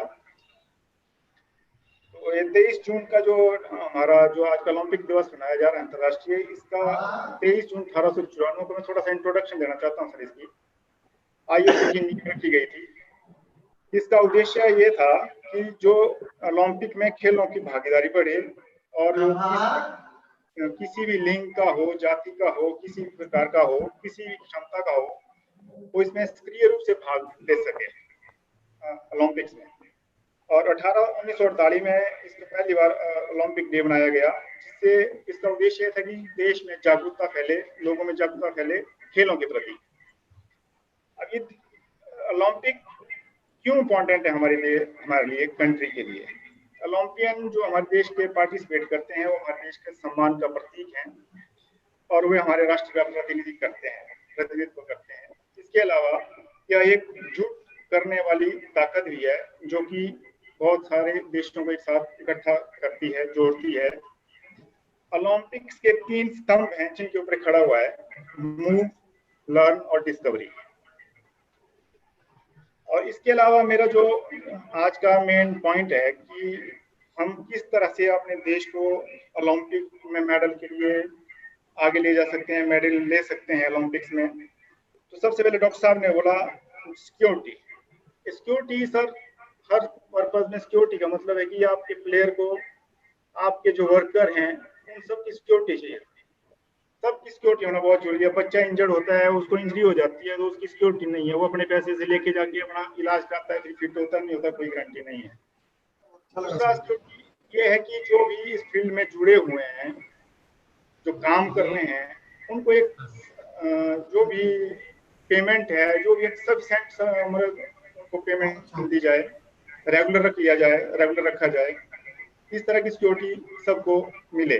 और इसी से, जैसे आप क्रिकेट एसोसिएशन देख लीजिए, इसमें बच्चे को जब वो क्रिकेट एसोसिएशन में अपने आप को इनरोल करता है, तो क्रिकेट एसोसिएशन उसकी सारी रिस्पॉन्सिबिलिटी ले लेती है। बच्चे को ग्राउंड में किस प्रकार की इंजरी हो तो वो एसोसिएशन वाले उसका इलाज करते हैं, पूरा खर्चा देते हैं। दूसरा सेकंड पॉइंट है सर, रिसोर्स से मतलब ये है कि हमारे आपके रिसोर्स वुमेन कितने हैं, आदमी किस तरह के आपका रिसोर्स पावर है। आदमियों की आपके पास अच्छा रिसोर्स होने चाहिए, अच्छे गुड रिसोर्स पर्सन होने चाहिए, नॉलेजेबल होने चाहिए, जिन्हें हर चीज आती हो बच्चों के साथ, और इसके साथ आपको किस तरह से बच्चे के साथ डील करना है। हमें बच्चे के साथ हमेशा प्लस पॉजिटिव टॉक, हमेशा उसके साथ हमेशा पॉजिटिव बात ही करनी है कि आप ये नहीं कर सकते, ये आपसे नहीं होगा, इस तरह का हमें वाक्य नहीं बोलना चाहिए। और बच्चे को एक टाइम में एक ही चीज समझानी चाहिए, और बच्चे को आप अपने बच्चे की तरह ट्रीट करो, तो आपके ज्यादा क्लोज रहे तो उससे बच्चा हमारा आपके साथ खुल के बात करेगा, तो आपके लिए वो ज्यादा फायदेमंद रहेगा, और उसको विश्वास होगा कि मेरा कोच जो है मेरे लिए बहुत कुछ कर रहा है, तो मुझे कुछ करना है। सेकंड है सर, डॉक्टर साहब ने बोला physical literacy and sports culture. Physical literacy हमारे कुछ सब्जेक्ट हैं, डॉक्टर बनाना, इंजीनियर बनाना, डॉक्टर साहब ने अभी आपको बोला ही। तो इसमें यह है कि फिजिकल लिटरेसी हमारे इंडिया में बहुत कम है, ना के बराबर है। हमारे देश में बच्चे को कभी खेलने के लिए नहीं बोला जाता, सबसे बोला जाता है कि बच्चा डॉक्टर बनना है, इंजीनियर बनना है, आईएएस बनना है, आईपीएस बनना है। तो इस तरह की लिटरेसी हमारे को पैदा करनी पड़ेगी, बनानी पड़ेगी ग्राउंड रूट से, और ये लिटरेसी हमारे को स्कूल से शुरू करनी पड़ेगी, ताकि बच्चे को एटलीस्ट स्पोर्ट्स हाई लेवल की परफॉर्मेंस ना करे तो एटलीस्ट अपनी फिटनेस के लिए स्पोर्ट्स तो करे, अपने दैनिक कार्य के लिए स्पोर्ट्स का फिटनेस तो करे। दूसरा स्पोर्ट्स कल्चर। स्पोर्ट्स कल्चर ये है सर कि संस्कृति ही स्पोर्ट्स बना दो। आपके देश में संस्कृति इस तरह की बना दो कि आपको स्पोर्ट्स में पार्टिसिपेट करना ही है। स्पोर्ट्स कल्चर आप बोल सकते हैं सर कि लेंस है आपके पास, जिससे आप इसका व्यू, आपका इमेजिन, आप इसका दर्शन कर सकते हो स्पोर्ट्स का, कि हमारे स्पोर्ट्स में इस तरह का कल्चर है, स्पोर्ट्स कल्चर है कि नहीं है। तीसरी बात स्पोर्ट्स कल्चर में है कि हमारी जो टेक्निक सीरीज फिटनेस का जो बहुत बहुत बड़ा एरिया है, इसमें एकजुटता, एक अभिन्नता है। ये अनेकता नहीं होनी चाहिए, हार्मोनियस होना चाहिए, एक रूप होना चाहिए इसमें, कि जो स्किल मैं ग्रास रूट पे बच्चों को सिखा रहा हूँ वो हाई लेवल तक वही स्किल रिफाइन की जाए। नहीं तो होता क्या है कि बच्चा ग्रास रूट पे सीखता कुछ और हाई लेवल जब वो जाता है परफॉर्म करने, तो मैक्सिमम टाइम हम उसकी स्किल को रिफाइन करते करते, टेक्निक को ठीक करते करते, जैसे फिटनेस सही करना है, कोई वेट लिफ्ट करना है, उसको ठीक करते करते हमारा बहुत टाइम उसमें ही खराब हो जाता है। तो इस तरह की एक हार्मोनियस ट्रेनिंग होनी चाहिए हर चीज की, स्किल की, फिटनेस की, ताकि आगे जाके उसको रिफाइन किया जा सके, और जिससे हमारे स्पोर्ट्स में परफॉर्मेंस उसी से बढ़ेगी। तीसरी बात यह है सर कि इसमें हमारा जो कितने भी स्किल्ड हो आप, अगर आप फिट नहीं है तो आप स्पोर्ट्स नहीं कर सकते। और चाहे फिजिकली फिटनेस ले लो, मेंटल फिटनेस ले लो। मैंने लास्ट लेक्चर में बोला था कि आपको structure load, central nervous system load, biological load, mental load, ये सारे लोड आपको बच्चे को ट्रेनिंग देने हैं। डॉक्टर साहब ने पीरियडाइजेशन की बात छोड़ी थी, तो पीरियडाइजेशन मेरा लास्ट लेक्चर भी था, तो इसमें मैं ज्यादा नहीं बोलूंगा। हमारा परसेंटेज ऑफ लोड कितना होना चाहिए, सबसे बहुत इंपॉर्टेंट चीज है। कोच अकेले कुछ नहीं कर सकता, जादू की छड़ी घुमा के वो परफॉर्मेंस नहीं ले सकता। जब तक स्पोर्ट्स में साइंस का इन्वॉल्वमेंट नहीं है, जो साइंस की मैथोलॉजी है, साइंस है, इस तरह की ट्रेनिंग देनी है, ये अकेले का काम नहीं है। जब तक कोच उस चीज को अपने आप इसमें इन्वॉल्व नहीं करेंगे, आप इस चीज को इम्प्रूव नहीं कर सकते। दूसरा बात है सर कि इसमें सिस्टमेटिक ट्रेनिंग होनी चाहिए। कौन से बच्चे को हम क्या करते हैं, हमारा मैक्सिमम मैंने देखा है कि सब बच्चों के जैसी ट्रेनिंग दी जाती है। हर बच्चे के लिए ट्रेनिंग पैटर्न अलग अलग होता है सर, सबके लिए अलग अलग तरह का ट्रेनिंग पैटर्न होता है, ट्रेनिंग लोड अलग होता है, ट्रेनिंग एज अलग है, एक्चुअल एज अलग है, उसके हिसाब से इंडिविजुअलाइजेशन और ट्रेनिंग प्रोग्राम होना चाहिए। बच्चे का हर ट्रेनिंग प्रोग्राम अलग अलग होना चाहिए, एज वाइज होना चाहिए, गेम वाइज होना चाहिए। इस तरह से आप अपने स्पोर्ट्स को हम बढ़ा सकते हैं।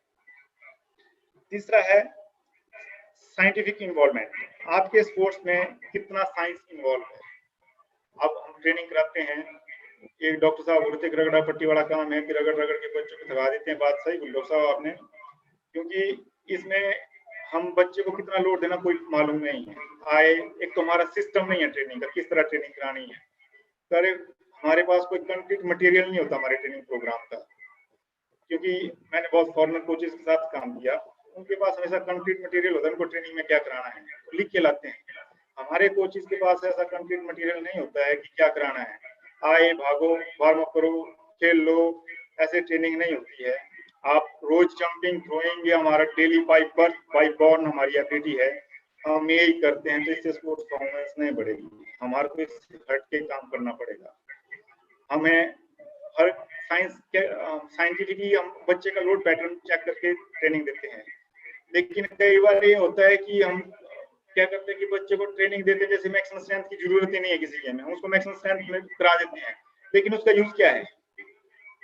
मैराथन रनर को मैं मैक्सिमम स्ट्रेंथ करा के मुझे क्या फायदा? इस तरह से हमारा ट्रेनिंग प्लान इस तरह होना चाहिए, जितनी है उसको ऑप्टिमम लेवल तक ही डेवलप किया जाए, तो हम स्पोर्ट्स परफॉर्मेंस को बढ़ा सकते हैं। दूसरा ये फिजिकल लिटरेसी और फिजिकल कल्चर की बात थी, तो 2008 में जब बीजिंग ओलंपिक्स हुए उसके बाद मैंने चाइना का एक आर्टिकल पढ़ा था कि उन्होंने कैसे काम किया था। उन्होंने बहुत सारी कैटेगरी बना रखी थी, 2 कैटेगरी थी, स्पोर्ट्स पर्सन की और एक कोचेस की। उन्होंने इतने स्कूल, कॉलेज, क्लब्स इतने सारे खोले कि जब 2000 में ओलंपिक्स कराना था, उन्होंने 90 से उन्होंने ओलंपिक्स की तैयारी शुरू कर दी थी, ओलंपिक्स लेने से पहले, कि हम किस तरह से नंबर 1 हो सकते हैं अपने ओलंपिक्स में। तो उनका विजन, उनका प्लान देखो कितना पहले से था। ऐसे बहुत सारी कंट्री हैं जिन्होंने बहुत सारे प्लान आउट करके, क्यूबा में भी बहुत सारे फॉरेनर एक्सपर्ट के साथ टॉक हुई है, तो हमारा स्पेसिफाइड प्रोग्राम नहीं है, हमारी साइंटिफिक इन्वॉल्वमेंट नहीं है, तो हमारे को स्पोर्ट्स परफॉर्मेंस बढ़ानी है तो साइंटिफिक इन्वॉल्वमेंट बहुत जरूरी है। इसी तरह चाइना ने जब 2008 ओलंपिक्स की तैयारी की तो उन्होंने इतने सारे स्कूल और कॉलेज तैयार किए जहाँ पे हजारों के हिसाब से बच्चे थे, हजारों के हिसाब से कोचेस थे, उनको उनके हिसाब से मतलब स्टाइपेंड दिया जाता था ताकि वो पूरा एकाग्र होकर काम करें। हमारे तो ऐसा यहाँ है ही नहीं है, कॉन्ट्रैक्ट में पेमेंट मिलती है, कितनी मिलती है कोई भरोसा नहीं है, और फुल मिलती नहीं है, मेंटली सेटिस्फाइड नहीं है। जब आप मेंटली आप सिक्योर नहीं हो, आप खुद इसके दूसरे की सिक्योरिटी दोगे सर। इसलिए आपको अगर sports literacy, sports culture Olympic तक जाना है तो आपको हर स्टाफ का पूर्ण ध्यान रखना पड़ेगा। एक टीम वर्क है सर, इसको एक टीम वर्क के साथ करना पड़ेगा। हर आदमी को अपनी फील्ड में ही काम करना पड़ेगा। कोच को अपनी टेक्निकल फील्ड में काम करे, न्यूट्रिशन अपनी न्यूट्रिशन की फील्ड में काम करे, और ट्रेनिंग मेथड वाले हम अपने ट्रेनिंग का काम करें, फिजियोलॉजी वाले फिजियोलॉजी में काम करें, बायोकेमिस्ट्री वाले बायोकेमिस्ट्री में काम करें, एंथ्रोपोमेट्री का काम करें। क्योंकि जब तक मैंने ये आर्टिकल पढ़ा था कि हमारी एक टीम के साथ एक साइंटिस्ट नहीं होता, लेकिन फॉरेनर की जितनी टीम्स होती हैं उनमें एक आदमी, एक प्लेयर के पीछे 4-4 साइंटिस्ट काम करते हैं। अलग अलग चीज का अलग अलग साइंटिस्ट, अलग अलग एक्सपर्ट होता है, और उनका काम सिर्फ अपनी फील्ड में काम करना है, दूसरी की फील्ड से नहीं लेना है। तो थोड़ा सा इस बात का भी होना चाहिए कि हम अपने अपने फील्ड में काम करें। और दूसरी बात यह है कि हमारा जो ट्रेनिंग प्रोग्राम है बहुत ही लचीला या स्टिफ रिज्ड होता है, मतलब कठोर होता है, जैसे आया भाई इतना ही करना है, फ्लेक्सिबल नहीं है, बच्चे के हिसाब से नहीं है। 9 साल का बच्चा वही कर रहा है, 10 साल का बच्चा वही कर रहा है। डॉक्टर साहब ने बताया long term life development programme था, उसमें एज वाइज कैटेगरी मैंने लास्ट लेक्चर में बताई थी आपको, किस तरह से एज वाइज कैटेगरीज थे कि हमको 16 साल 17 साल में बच्चे को स्पेशलाइजेशन कोर्स कराना है। हम अर्ली एज में स्पेशलाइजेशन कर देते हैं जिससे हमारा बच्चा जल्दी बर्न आउट हो जाता है और वो जल्दी ड्रॉप आउट हो जाता है स्पोर्ट्स से, या तो छोड़ देता है या स्पोर्ट्स चेंज कर देता है। तो हमें अगर ओलंपिक में मेडल लेना तो हमारे को स्पोर्ट्स लिटरेसी, स्पोर्ट्स कल्चर ये हमारे को डेवलप करना पड़ेगा, और साइंटिफिक इन्वॉल्वमेंट जितनी हो उतनी हमारे स्पोर्ट्स में कम है। विकास जी इतना ही था। Hello, thank you sir, thank you आपके वक्तव्य के लिए। अब मैं बीपी शर्मा सर की तरफ बढ़ूंगा। BP Sharma sir. Thank you sir, thank you. सबसे पहले मैं उत्तराखंड ओलंपिक एसोसिएशन और इसके साथ ही साथ कबड्डी एसोसिएशन को धन्यवाद देना चाहूँगा कि उन्होंने ये कार्यक्रम बहुत छोटे से समय में ऑर्गेनाइज किया है और इतने सुंदर तरीके से किया है कि इसके लिए मेरे पास शब्द नहीं।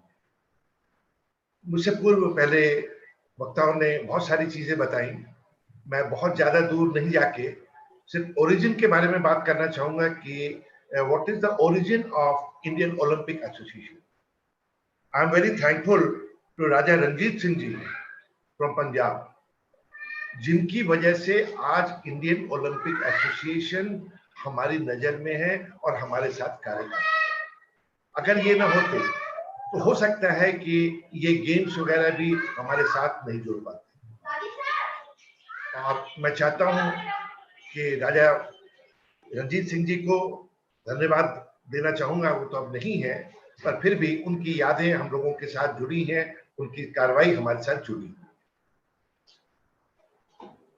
ये तो हमारी हिस्ट्री के साथ जुड़ी हुई। इसके साथ ही साथ सबसे बड़ी चीज ये है कि हमारे पूर्व वक्ता ने भी एक चीज बताया कि बेंगलोर में बच्चे स्कूल इसलिए आते हैं क्योंकि उनको सिर्फ मिड डे मील की लालच होती है। मैं कहना चाहूंगा कोऑर्डिनेशन एंड कॉपरेशन, अगर ये दोनों चीजें गार्जियंस की तरफ से, स्कूल मैनेजमेंट की तरफ से और सोसाइटी की तरफ से अगर बच्चे के साथ जुड़ जाए तो बच्चा मिड डे मील के लिए तो आएगा, पर इसके साथ साथ वो गेम्स में भी जुड़ेगा। पेरेंट्स के लिए मैं कहना चाहूंगा कि आप घर पे उनको पिक्चर दिखाते हैं, कार्टून मूवी दिखाते हैं, कभी आपने ये सोचा कि बच्चों के बीच में इंटरेस्ट लाने के लिए हमें और भी कुछ करना है? अब फैसिलिटीज ऑफ स्पोर्ट्स, क्या हमारे यहाँ इतनी फैसिलिटीज है? हमें सबसे पहले तो फैसिलिटीज को डेवलप करना है। अगर फैसिलिटीज डेवलप नहीं होंगी तो हम किसी भी तरह की कार्रवाई को नहीं कर पाएंगे। बच्चों को आगे बढ़ाने के लिए हम ढूंढते हैं क्लास 6 ऑनवर्ड, जबकि कुछ कंट्रीज, एशियन कंट्रीज में ऐसा भी है कि जब बच्चा 2 साल 3 साल का होता है उसी टाइम से उसके साथ ट्रेनिंग प्रोग्राम शुरू कर दी जाती है। उनके पेरेंट्स देखते हैं, कभी कभी ये भी कहते हैं कि don't be rude like this.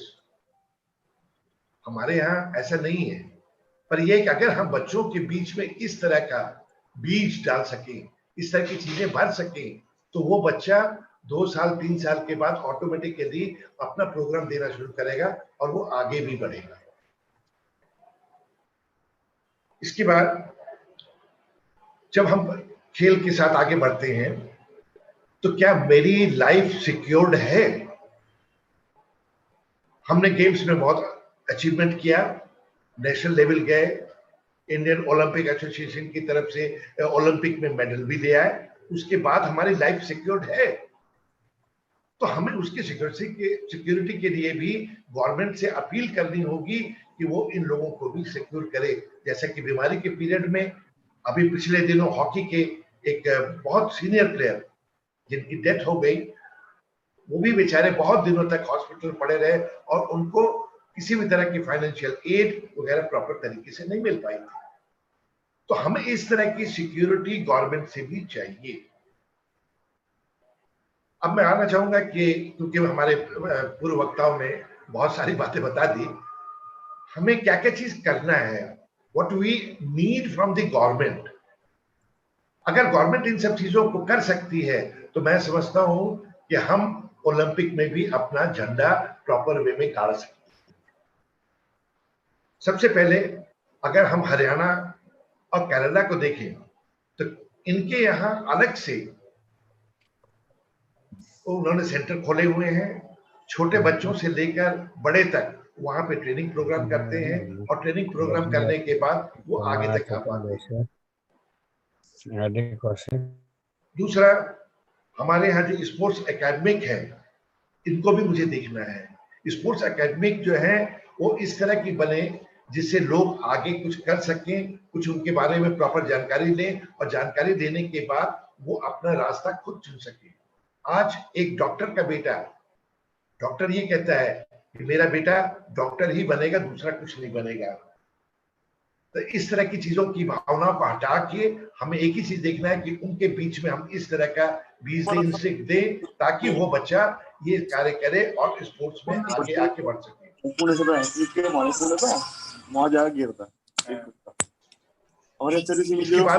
इसके बाद फिर मैं कहना चाहूंगा कि स्पोर्ट्स के लिए स्पोर्ट्स स्कूल सेपरेटली होना चाहिए।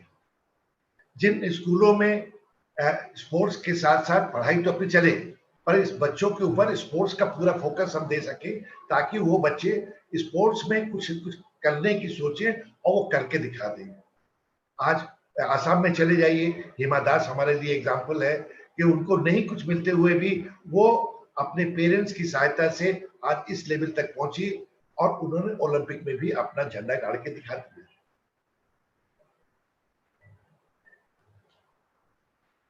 अब सबसे बड़ी चीज ये है कि जब हम कोचेस को चूज करते हैं तो हमें यह भी देखना है कि कोच किस लाइन का है।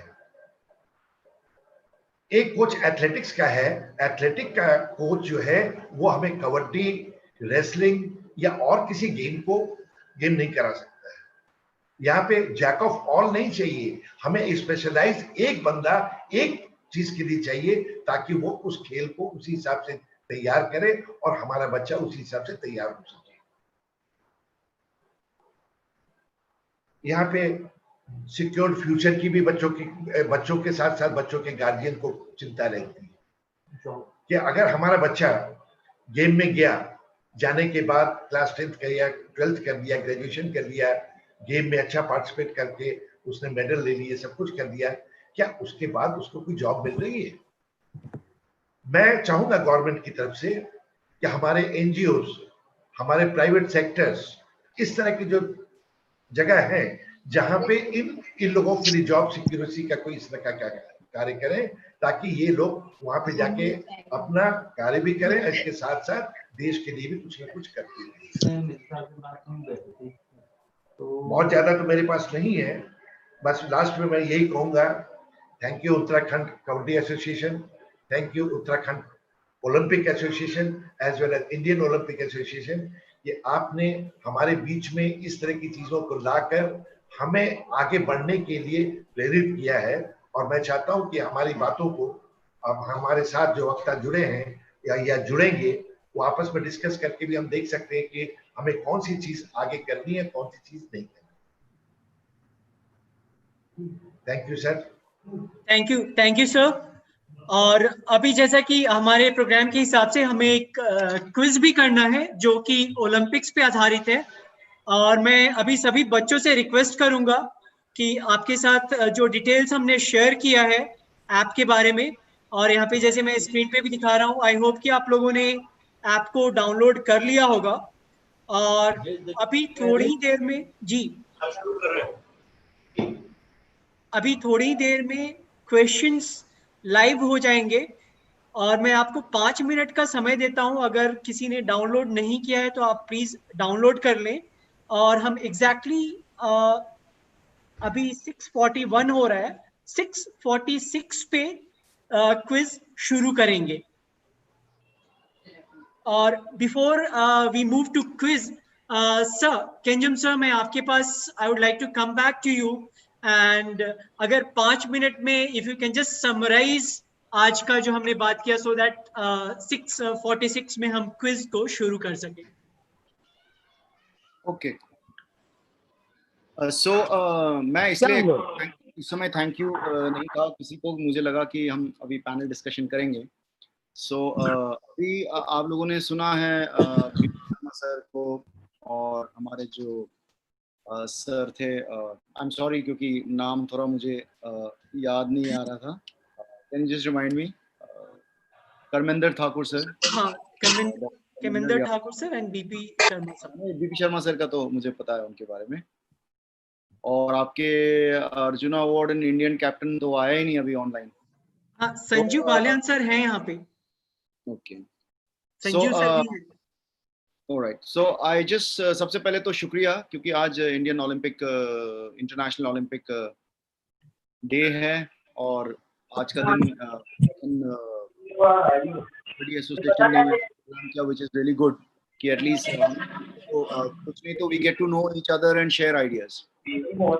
आपने देखा होगा जो करमेंदर सर, तो आई थिंक जिस हिसाब से वो बात कर रहे थे तो मुझे लगा काफी दिन से एजुकेशन प्रोग्राम भी चल रहा होगा इनको, जो scientific training, scientific programme. So and sir जो है बीपी शर्मा सर तो हमसे ज्यादा एक्सपीरियंस है, तो उन्होंने अपनी एक्सपीरियंस और उन्होंने गवर्नमेंट वाली जो बात की थी, so if you look at it, जो पॉइंट्स मैंने बोला था उनको उन्होंने और अच्छे से इलैबोरेट कर दिया। Thank you, sir. Thank you.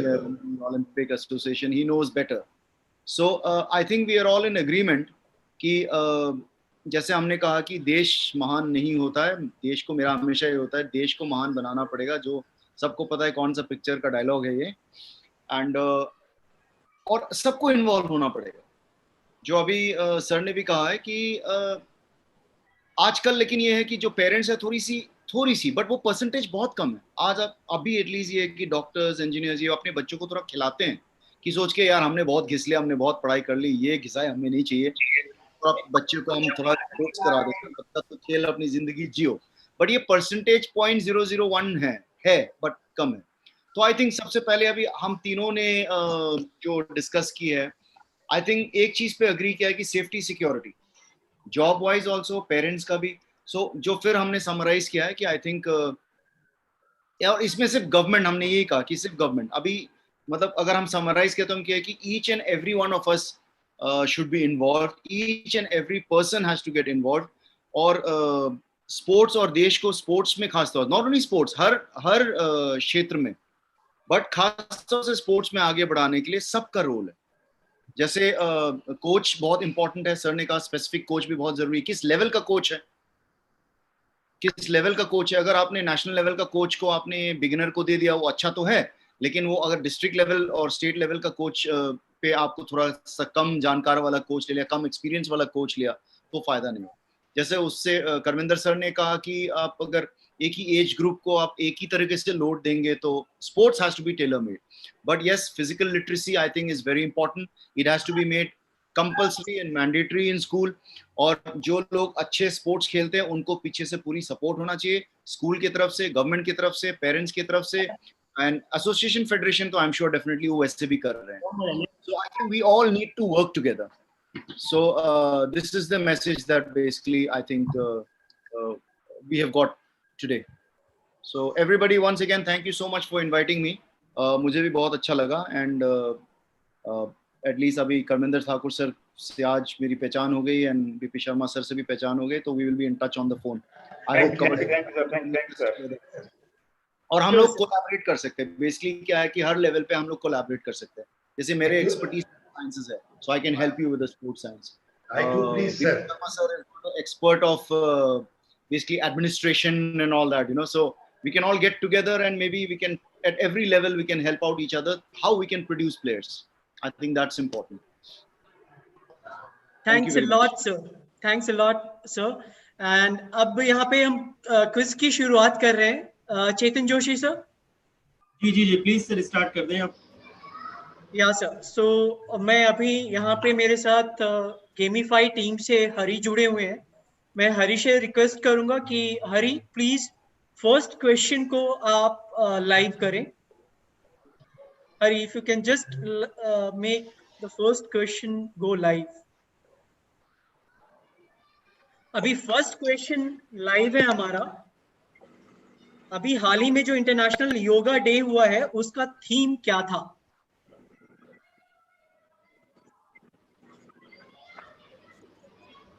वो आप ऐप पे जाके वहां पे आंसर कर सकते हैं।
थर्टी सेकेंड्स में फिर दूसरा क्वेश्चन आपको मिल जाएगा वहीं पे।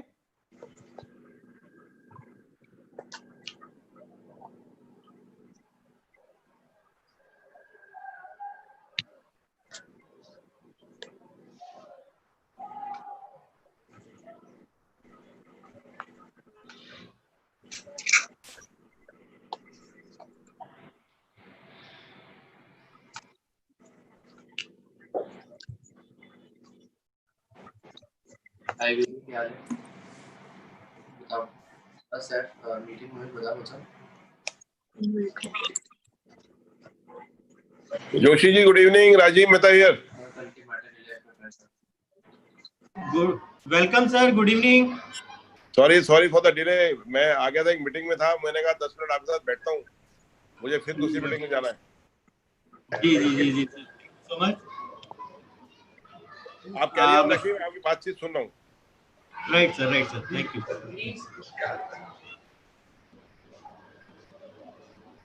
अभी हमारा दूसरा क्वेश्चन लाइव है। Which of the following countries won the maximum number of medals at the first Olympic Games in 1896? 1896 में जो ओलंपिक्स हुए थे, कौन सी कंट्री ने मैक्सिमम नंबर ऑफ मेडल्स जीता था?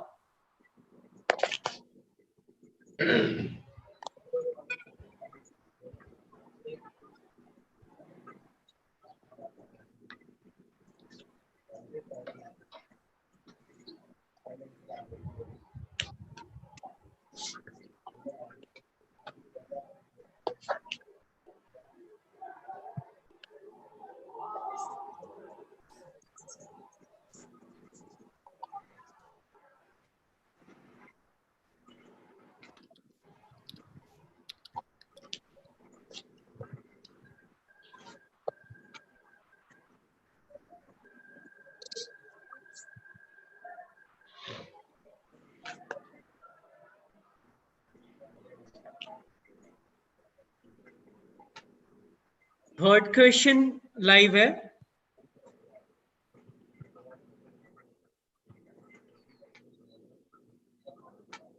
इनमें से कौन से शहर में ओलंपिक्स 2 बार नहीं हुए हैं?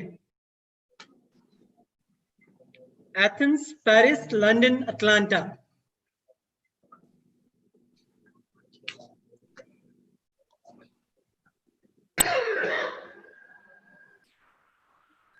Atlanta.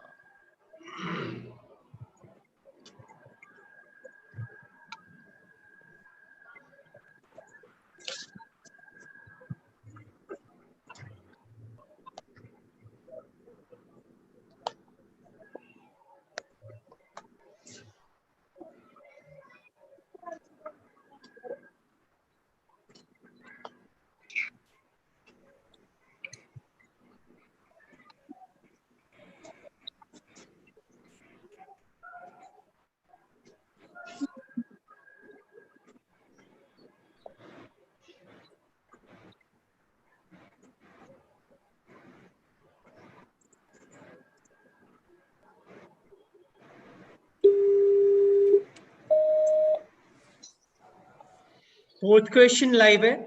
Olympics games were held in ancient Greece in the honour of कौन से ग्रीक गॉड के ऑनर में ग्रीस में ओलंपिक गेम्स हुए थे?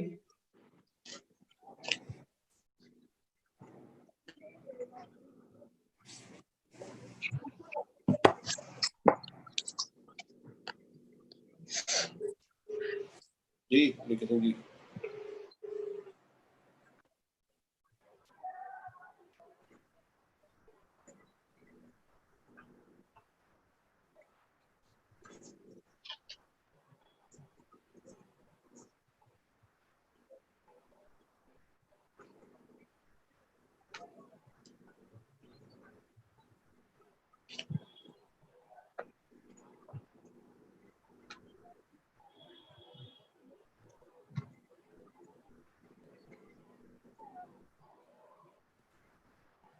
Fifth question is, what do the 5 rings on the Olympic symbol represent? Olympic symbol के 5 ring क्या represent करते हैं?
छठा क्वेश्चन है, which language other than English is the official language of the International Olympic Committee?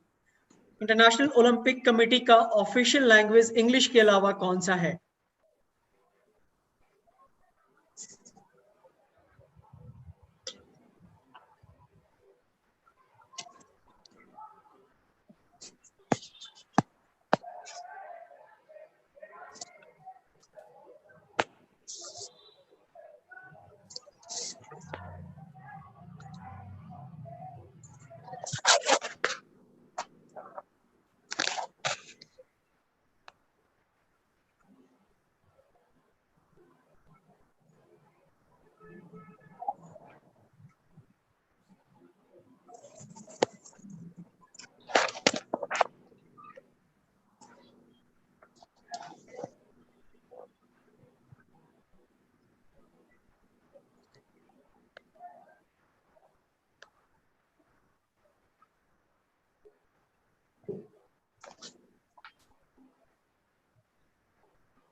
हमारा सातवां question है, in which event did shooter Rajyavardhan Singh Rathore claim silver in the 2004 Athens Olympics?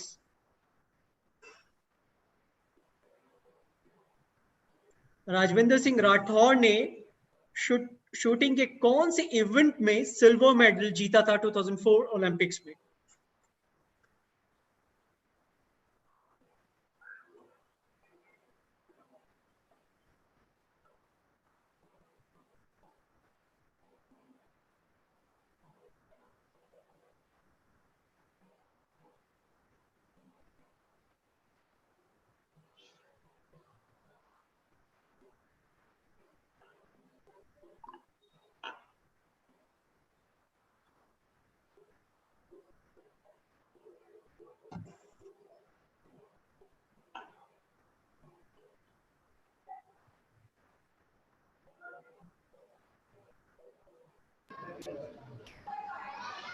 Mahesh ji, आपका माइक अनम्यूट है मेरे ख्याल से।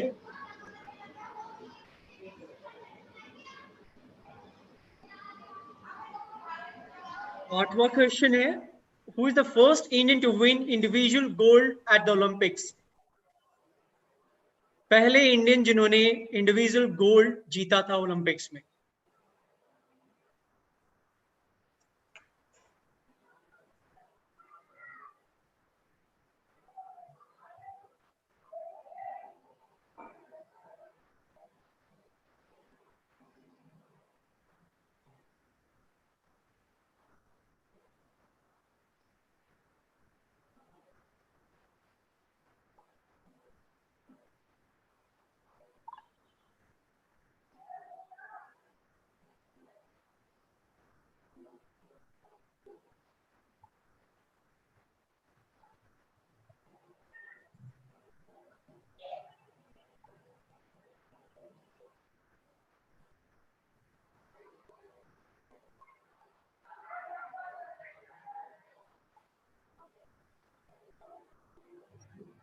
नाइन्थ क्वेश्चन है, who was the India's flag bearer at the 2008 Beijing Olympics opening ceremony? तो 2008 बीजिंग ओलंपिक्स में भारतीय झंडा लेकर कौन निकला था ओपनिंग सेरेमनी में?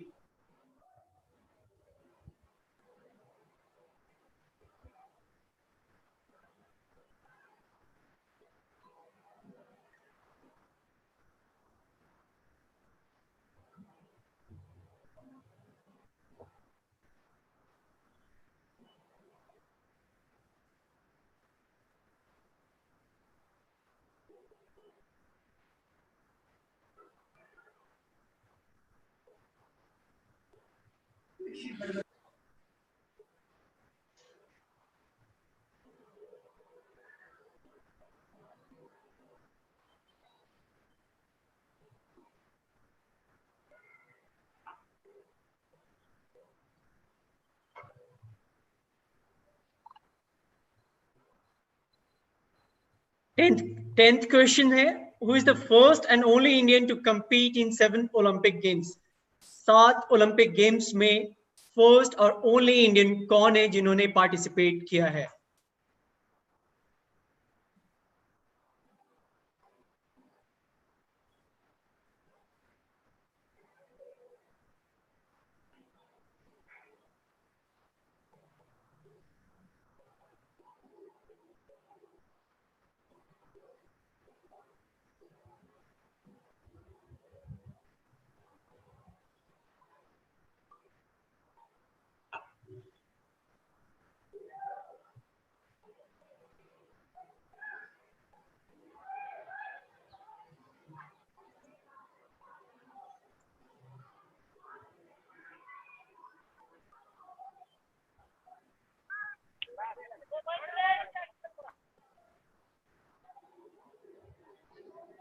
11th question है, was the first Indian medalist at the 2016 Rio Olympics. 2016 Rio Olympics में पहले इंडियन मेडलिस्ट कौन थे?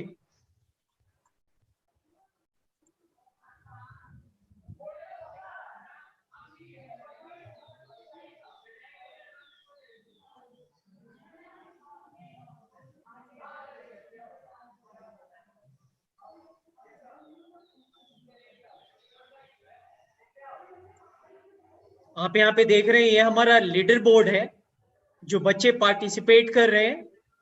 अभी आयुषी मलिक,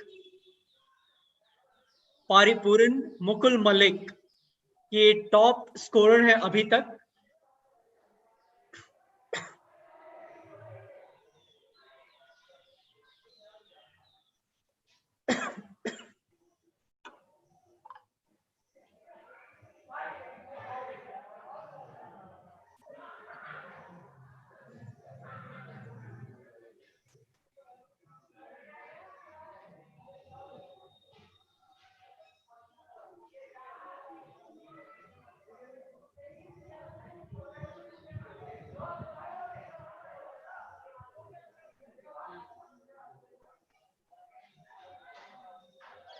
अगला क्वेश्चन है, which of the following combination of years represent the years when the Olympic Games were not held due to the two world wars? इसमें से वो कौन सा कॉम्बिनेशन सही है जिस साल वर्ल्ड वॉर की वजह से, दो वर्ल्ड वॉर की वजह से ओलंपिक्स नहीं हुए थे?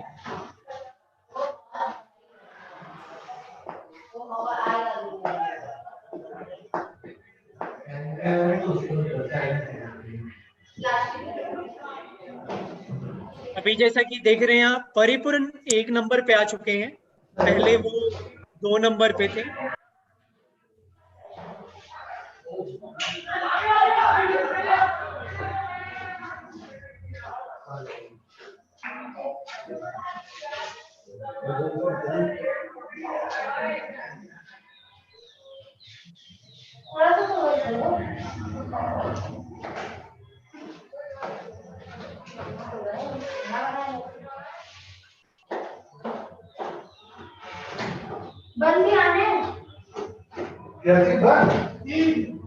और 13th क्वेश्चन है, who is the first Indian woman to win an Olympic medal? पहली महिला कौन है जिन्होंने ओलंपिक मेडल जीता था?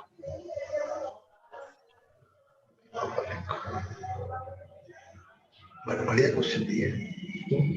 परिपूर्ण 5वें नंबर पे चले गए हैं और अंकुर अब पहले नंबर पे आ गए हैं। अंकुर, सूरज सिंह नेगी, आकांश, ये 3 हैं जो अभी टॉप पे चल रहे हैं। परिपूर्ण जो पिछले क्वेश्चन में 1 नंबर पे थे, अब वो 5वें नंबर पे हैं।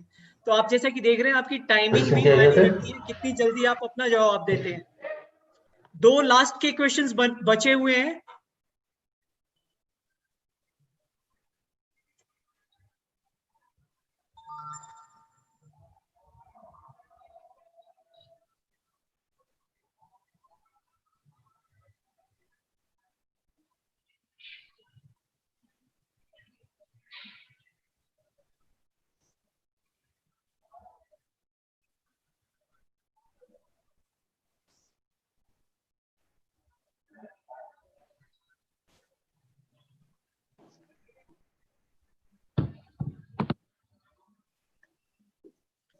और 14th सेकेंड लास्ट क्वेश्चन है, who is the first individual Olympic medal winner from independent India?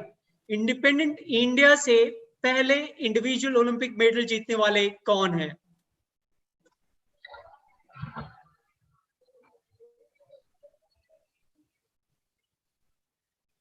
सूरज सिंह नेगी वापस 1 नंबर पे, परिपूरन वापस 2 नंबर पे हैं, मानसी मल्लिक 3रे नंबर पर। बहुत ही इंटरेस्टिंग हो रहा है। और अभी एक और क्वेश्चन रहता है और 14वें क्वेश्चन के बाद देखेंगे कि कौन टॉप पे है।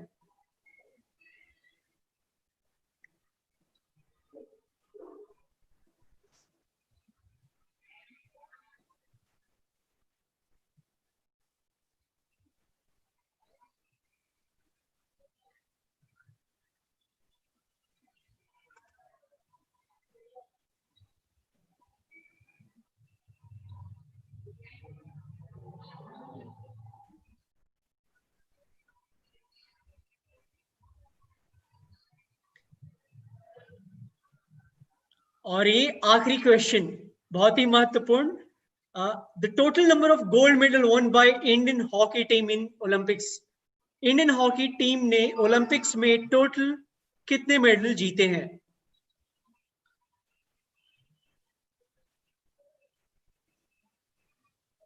अभी तक 14 क्वेश्चन के बाद सूरज सिंह नेगी टॉप पे हैं, मानसी मलिक सेकंड पे हैं और थर्ड पे है आयुषी मलिक।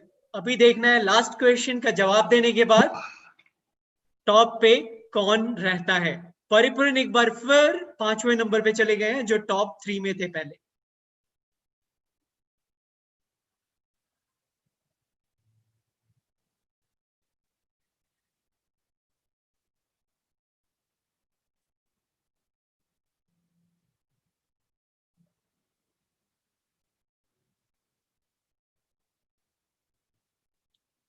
और लास्ट क्वेश्चन भी अब एक्सपायर कर चुका है, तो अभी देखते हैं कि विनर कौन है। सूरज सिंह नेगी, सूरज सिंह नेगी फर्स्ट, हेमंत नेगी सेकंड, परिपूर्ण तीसरे नंबर पे।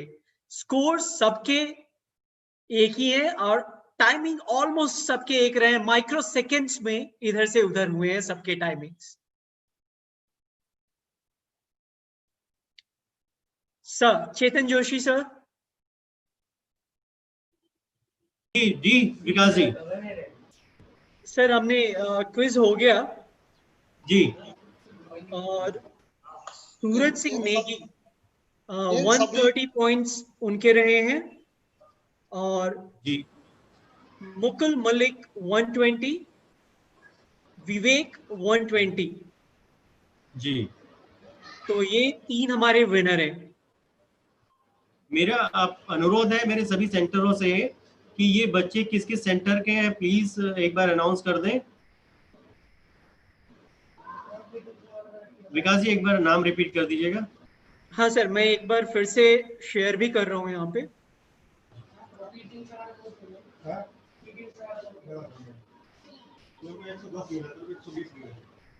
ये सूरज सिंह नेगी हैं और एक मुकुल मलिक हैं, एक विवेक राणा जी हैं। ये हमारे किस सेंटर से बच्चे बैठे हुए हैं? किसी के पास जानकारी हो तो प्लीज शेयर करें। चेतन जी, जी इनको जो है इनको मैसेज कर दीजिए कि ये अपना अकाउंट नंबर भेज दें। इनको 2000 रुपए, 1500 रुपए और 500 रुपए की राशि इनके खाते में डाल दी जाएगी।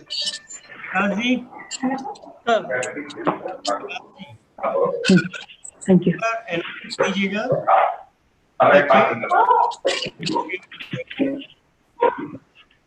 अगर इनके बच्चों के मोबाइल नंबर है, शो हो रहे हैं नंबर,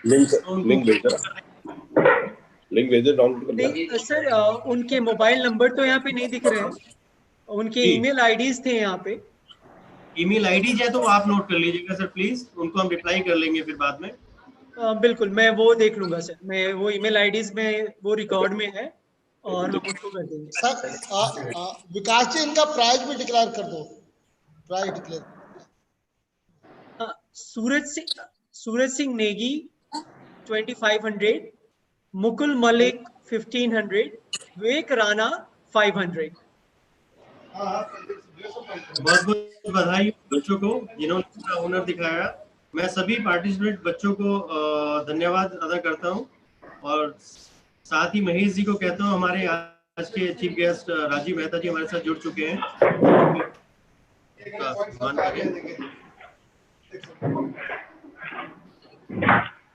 माननीय मेहता जी का Uttarakhand Kabaddi association world Olympic days पर स्वागत करती है।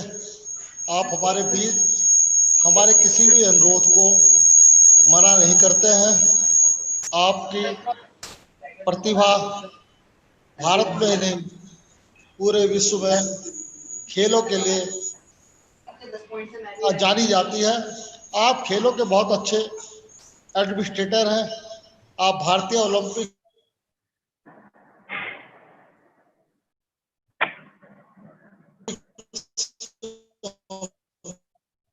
संसद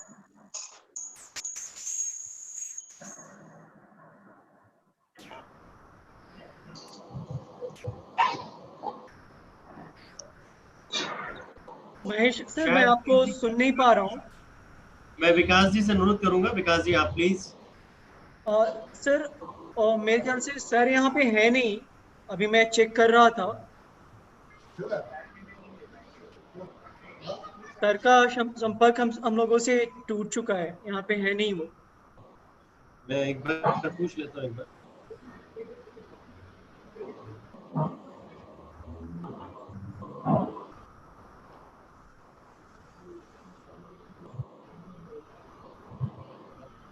सर जी sir, okay right sir, right sir, thank you sir. Mehta ji में थोड़ा सा शॉर्ट टाइम के लिए जुड़े थे, वो सबको अपनी विशेष दे के चले गए हैं। तो मैं आगे के जो गेस्ट हैं उनके आगे की कार्रवाई शुरू करने के लिए विकास जी से अनुरोध करूंगा। Sure sir. और सर, अब मैं यहाँ पे बुलाना चाहूंगा हमारे प्रो कबड्डी के TV umpire RD Kaushik sir को। और विगत 2 महीनों में हमने सर से काफी कुछ सीखा है, बहुत सारी बातें इन्होंने बताई, बहुत सारे जो सेशंस हमने इनके अटेंड किए हैं, और आज इस महत्वपूर्ण दिन पे उनका वक्तव्य सुनना चाहेंगे कि कबड्डी को हम कैसे आने वाले दिनों में ओलंपिक्स में लेकर जा सकते हैं। Sir, over to you.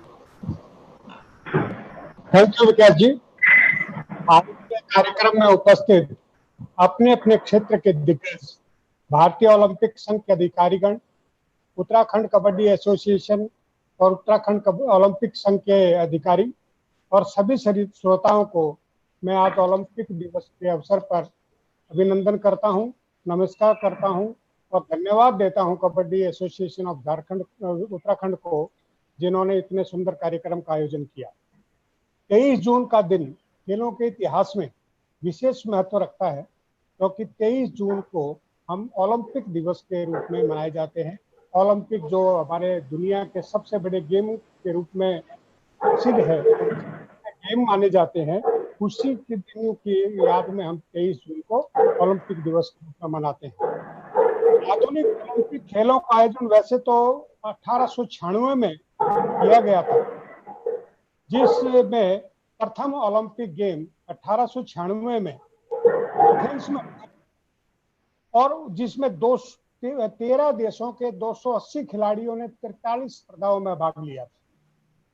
और एक ये उसके बाद मिशन बनता चला गया, और उस मिशन में आज लगभग 10,000 एथलीट भाग लेते हैं। तो ये हमारा ओलंपिक का मिशन है, जुड़ो, खेलो, भाग लो और खेलो। तो इसमें अभी लगातार ये 124 सालों से चलता आ रहा है। अभी विकास के क्विज में क्वेश्चन भी था, अब किन सालों में ये नहीं हो पाया। मैं आपको बता दूं, विश्व युद्ध की वजह से 1914, 1940 और 1944 में ये विश्व युद्ध की वजह से 3 बार नहीं हो पाया, नहीं तो उसके अलावा ये लगातार चल रहा है। कबड्डी जो पूर्ण रूप से भारतीय खेल है, वह आज गांव की सीमाओं को तोड़कर शहरों में अपना कब्जा जमा चुका है। कई भारतीय खेलों की लोकप्रियता को पछाड़कर सर्वोच्च शिखर की तरफ चल रहा है, ताकि जो हमारा कबड्डी का खेल है अपनी लोकप्रियता में, अपनी टीआरपी में अपने शिखर को छूने की तरफ अग्रसर है। आज भारत का हर कबड्डी खिलाड़ी, कबड्डी प्रेमी और प्रशंसक ये चाहता है कि कबड्डी जैसा खेल, हमारा जो गांव का खेल हम कहते थे जिसको, अभी हालांकि गांव का नहीं रहा है, अभी पूरे भारतवर्ष का खेल हो गया है, ये जल्दी से जल्दी ओलंपिक में शामिल हो। ओलंपिक कमेटी जो है, इंटरनेशनल ओलंपिक काउंसिल, उसके कुछ बहुत ही कड़े नियम हैं, जिसके अंतर्गत पास करने के बाद, जिन पर खरा उतरने के बाद ही किसी गेम को ओलंपिक में शामिल किया जाता है। ओलंपिक में भी 2 तरह के गेम होते हैं, एक प्लेइंग, एक नॉन प्लेइंग। प्लेइंग गेम वो होते हैं जो हम टीवी पे देखते हैं या ओलंपिक में पार्टिसिपेशन होता है, वो प्लेइंग गेम होते हैं। कुछ गेम ऐसे होते हैं ओलंपिक से मान्यता तो होती है, लेकिन ओलंपिक में वो खेले नहीं जाते। और कई बार ऐसा होता है गेम अब जो पहले होते हैं और वो बाद में हटा दिए जाते हैं, कुछ गेम नए जोड़े जाते हैं। तो ये परंपरा जो है निरंतर चली रहती है।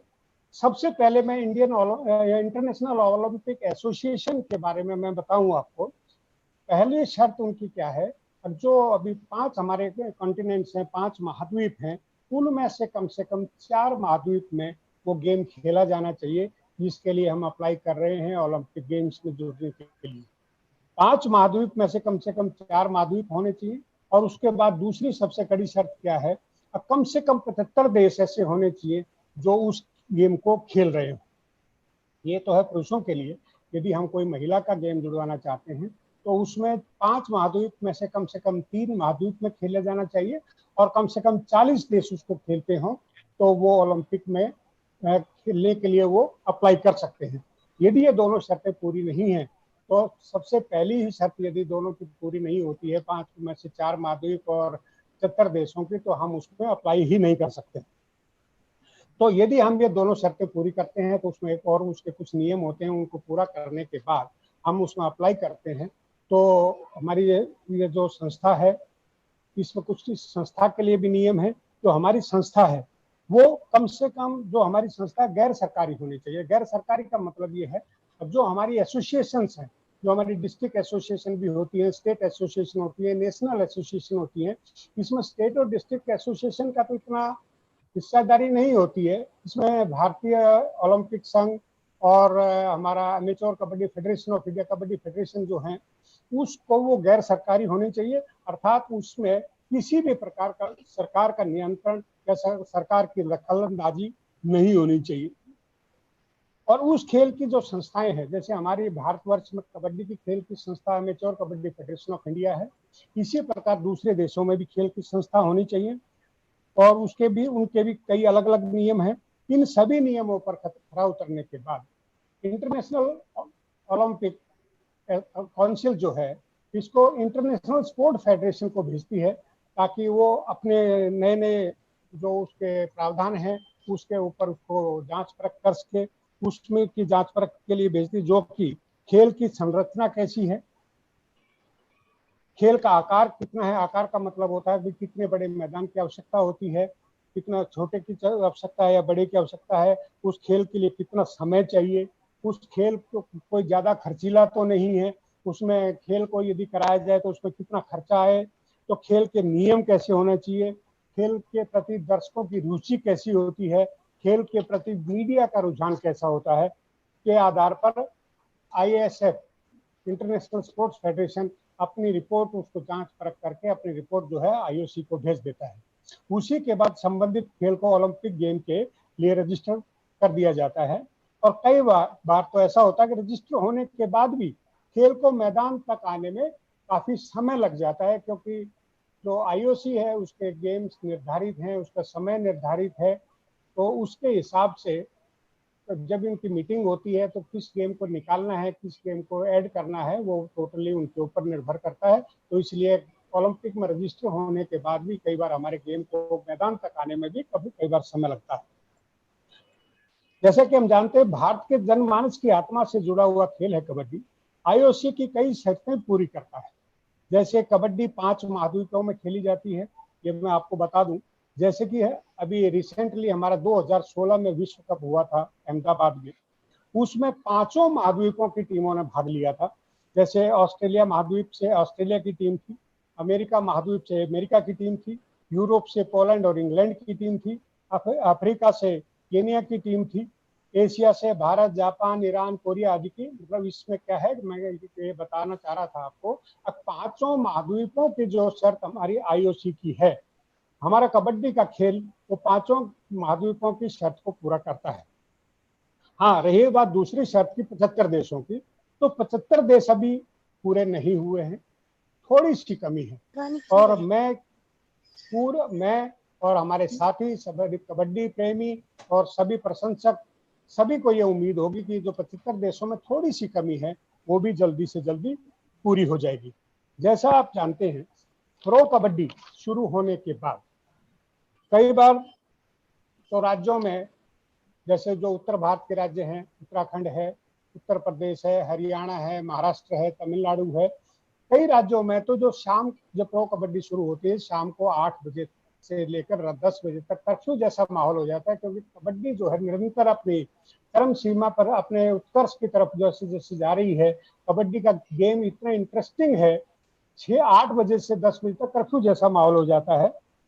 और कुछ पुराने जैसे जोशी जी का मैं नाम लूंगा, बीपी शर्मा जी का भी मैं नाम लूंगा, जिनको मैं जानता हूं व्यक्तिगत रूप से, अब वो उस दौर से गुजरे हैं। 1980 का दशक, शर्मा जी, बीपी शर्मा जी को मैं याद दिला दूं दोबारा, जिस समय रामायण का प्रसारण होता था, उस समय अघोषित कर्फ्यू ही लग जाता था। गलियों में, सड़कों पे मिनिमम जिसको बहुत ज्यादा जरूरत होती थी वो ही बाहर निकलता था, अन्यथा रामायण को छोड़कर कोई भी बाहर नहीं निकलता था। तो इसी प्रकार का माहौल आजकल प्रो कबड्डी में भी देखने को मिलता है। अभी ये शर्त भी हम पूरी करते हैं, अभी हमारा जो मीडिया है और दर्शकों का रुझान, ये दोनों शर्तें भी हम पूरी करते हैं। इसके अलावा 3 पुरुष विश्व कप पुरुष के और 1 विश्व कप हम महिलाओं का सफलतापूर्वक आयोजन और बहुत अच्छे तरीके से हम पूरा कर चुके हैं।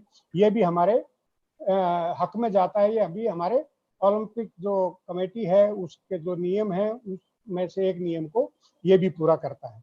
दूसरा मैं एक बताना चाहता हूँ, लगभग 1 महीने तक पिछले महीने में के दौरान उत्तराखंड कबड्डी एसोसिएशन ने जो कबड्डी के प्रशिक्षण के लिए कार्यक्रम चलाया, जिसमें कोचेज भी शामिल थे, टेक्निकल ऑफिशियल शामिल थे, प्लेयर्स शामिल थे, उसमें मैं उनको आभार व्यक्त करूंगा। उत्तराखंड कबड्डी एसोसिएशन का जो बहुत महत्वपूर्ण जानकारियां दिलवाई, तो ये भी हमारे खेल को बहुत ऊपर तक ले जाने में बहुत लाभदायक होगा, क्योंकि उसकी जानकारी हमारे को प्लेयर को कैसे मोटिवेट करना है, प्लेयर को इंजरी हो जाए तो कैसे करना है, डॉक्टर की आवश्यकता कब है, कोच को क्या क्या करना है, ये सिखाया। उसके साथ में झारखंड ने भी एक काफी भी अच्छा प्रोग्राम चलाया। उसके साथ साथ सीआरपीएफ और ओएनजीसी ने मिलकर एक कार्यक्रम चलाया जिसमें डॉक्टर केंजोम साहब का बहुत बड़ा रोल है। और उसके साथ मैं आपको बताना चाहता हूँ, ये जो कबड्डी आजकल का जो गेम है, या कबड्डी जो गेम है वो बहुत छोटे समय का गेम है। कोई भी गेम इतना जल्दी समाप्त नहीं होता, क्योंकि हमारा टोटल गेम जो है 20 मिनट का गेम है। 20 मिनट का पहला हाफ, 5 मिनट का रेस्ट और फिर 20 मिनट का गेम है। और टोटल 13x10 का ग्राउंड चाहिए। खर्च के हिसाब से भी हमारे को शॉर्ट वेस्ट और आजकल मैट आने के ऊपर हमारे को मैट शूज चाहिए, ज्यादा महंगा भी नहीं है। तो जो आजकल जो है समय किसी के पास नहीं है। आजकल कोरोना के टाइम तक काम भी किसी के पास नहीं है और समय भी किसी के पास नहीं है।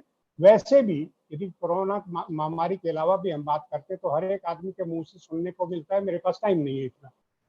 लेकिन हम कबड्डी के बारे में ये कह सकते हैं कि टोटल 45 मिनट आदमी को चाहिए। और एक कबड्डी विश्व में एक ऐसा गेम है जिसमें हर सेकंड में एक्शन होता है। चाहे वो रेड डालने रेडर जा रहा है उसका एक्शन है, तो डिफेंडर का भी एक्शन रहता है, यदि दूसरी तरफ जाता है तो उसका भी एक्शन रहता है। तो कोई भी सेकंड ऐसी नहीं होती जिसका में एक्शन नहीं होता। कबड्डी एक कॉम्पैक्ट गेम है जो बाहुबल, मानसिक और संतुलन व शारीरिक सफलता के साथ खेला जाता है।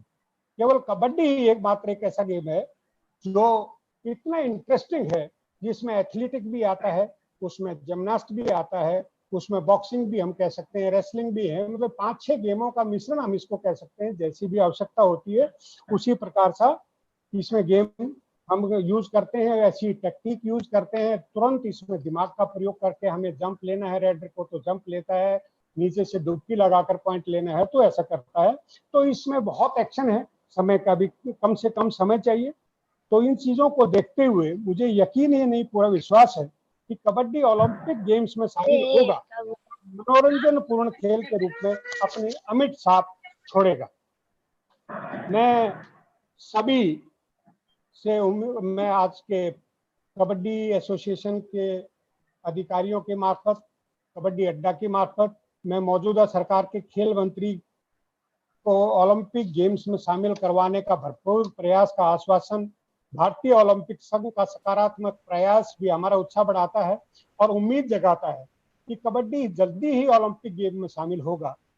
मैं सभी खिलाड़ियों से, खेल प्रेमियों व खेल संघों के पदाधिकारियों से अपील करता हूं कि जब तक कबड्डी ओलंपिक में शामिल नहीं होगा हम चैन से नहीं बैठेंगे।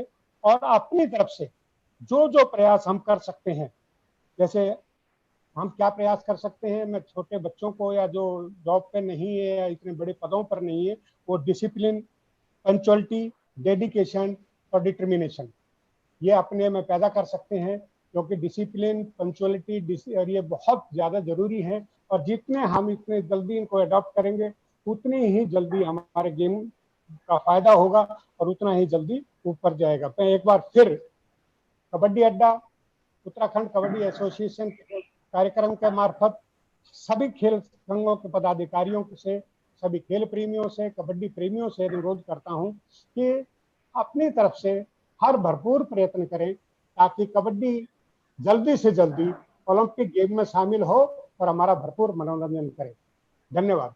विकास ji, over to you. Thank you sir, thanks a lot आपके वक्तव्य के लिए। और अब मैं शैलजा मैम को यहाँ पे बुलाना चाहूँगा, जो अंतर्राष्ट्रीय कोच हैं, और उनके कुछ इनसाइट्स सुनेंगे हम यहाँ पे। मैं रिक्वेस्ट करूँगा कि हम थोड़ी सी जल्दी करें, क्योंकि मेरे ख्याल से उत्तराखंड में लॉकडाउन शाम को 7 o'clock तक ही कुछ भी खुला रहता है, तो मेरे ख्याल से हमें थोड़ा सा जल्दबाजी करना होगा। Shailaja ma'am, over to you. धन्यवाद। सभी महानुभावों को मेरा सादर प्रणाम। आज अंतर्राष्ट्रीय ओलंपिक दिवस के इस अवसर पर सभी को हार्दिक शुभेच्छाएं देती हूँ। इस कोविड-19 के लॉकडाउन काल में उत्तराखंड एसोसिएशन ने कबड्डी के बारे में वेबिनार पर अच्छे कार्यक्रम लिए हैं और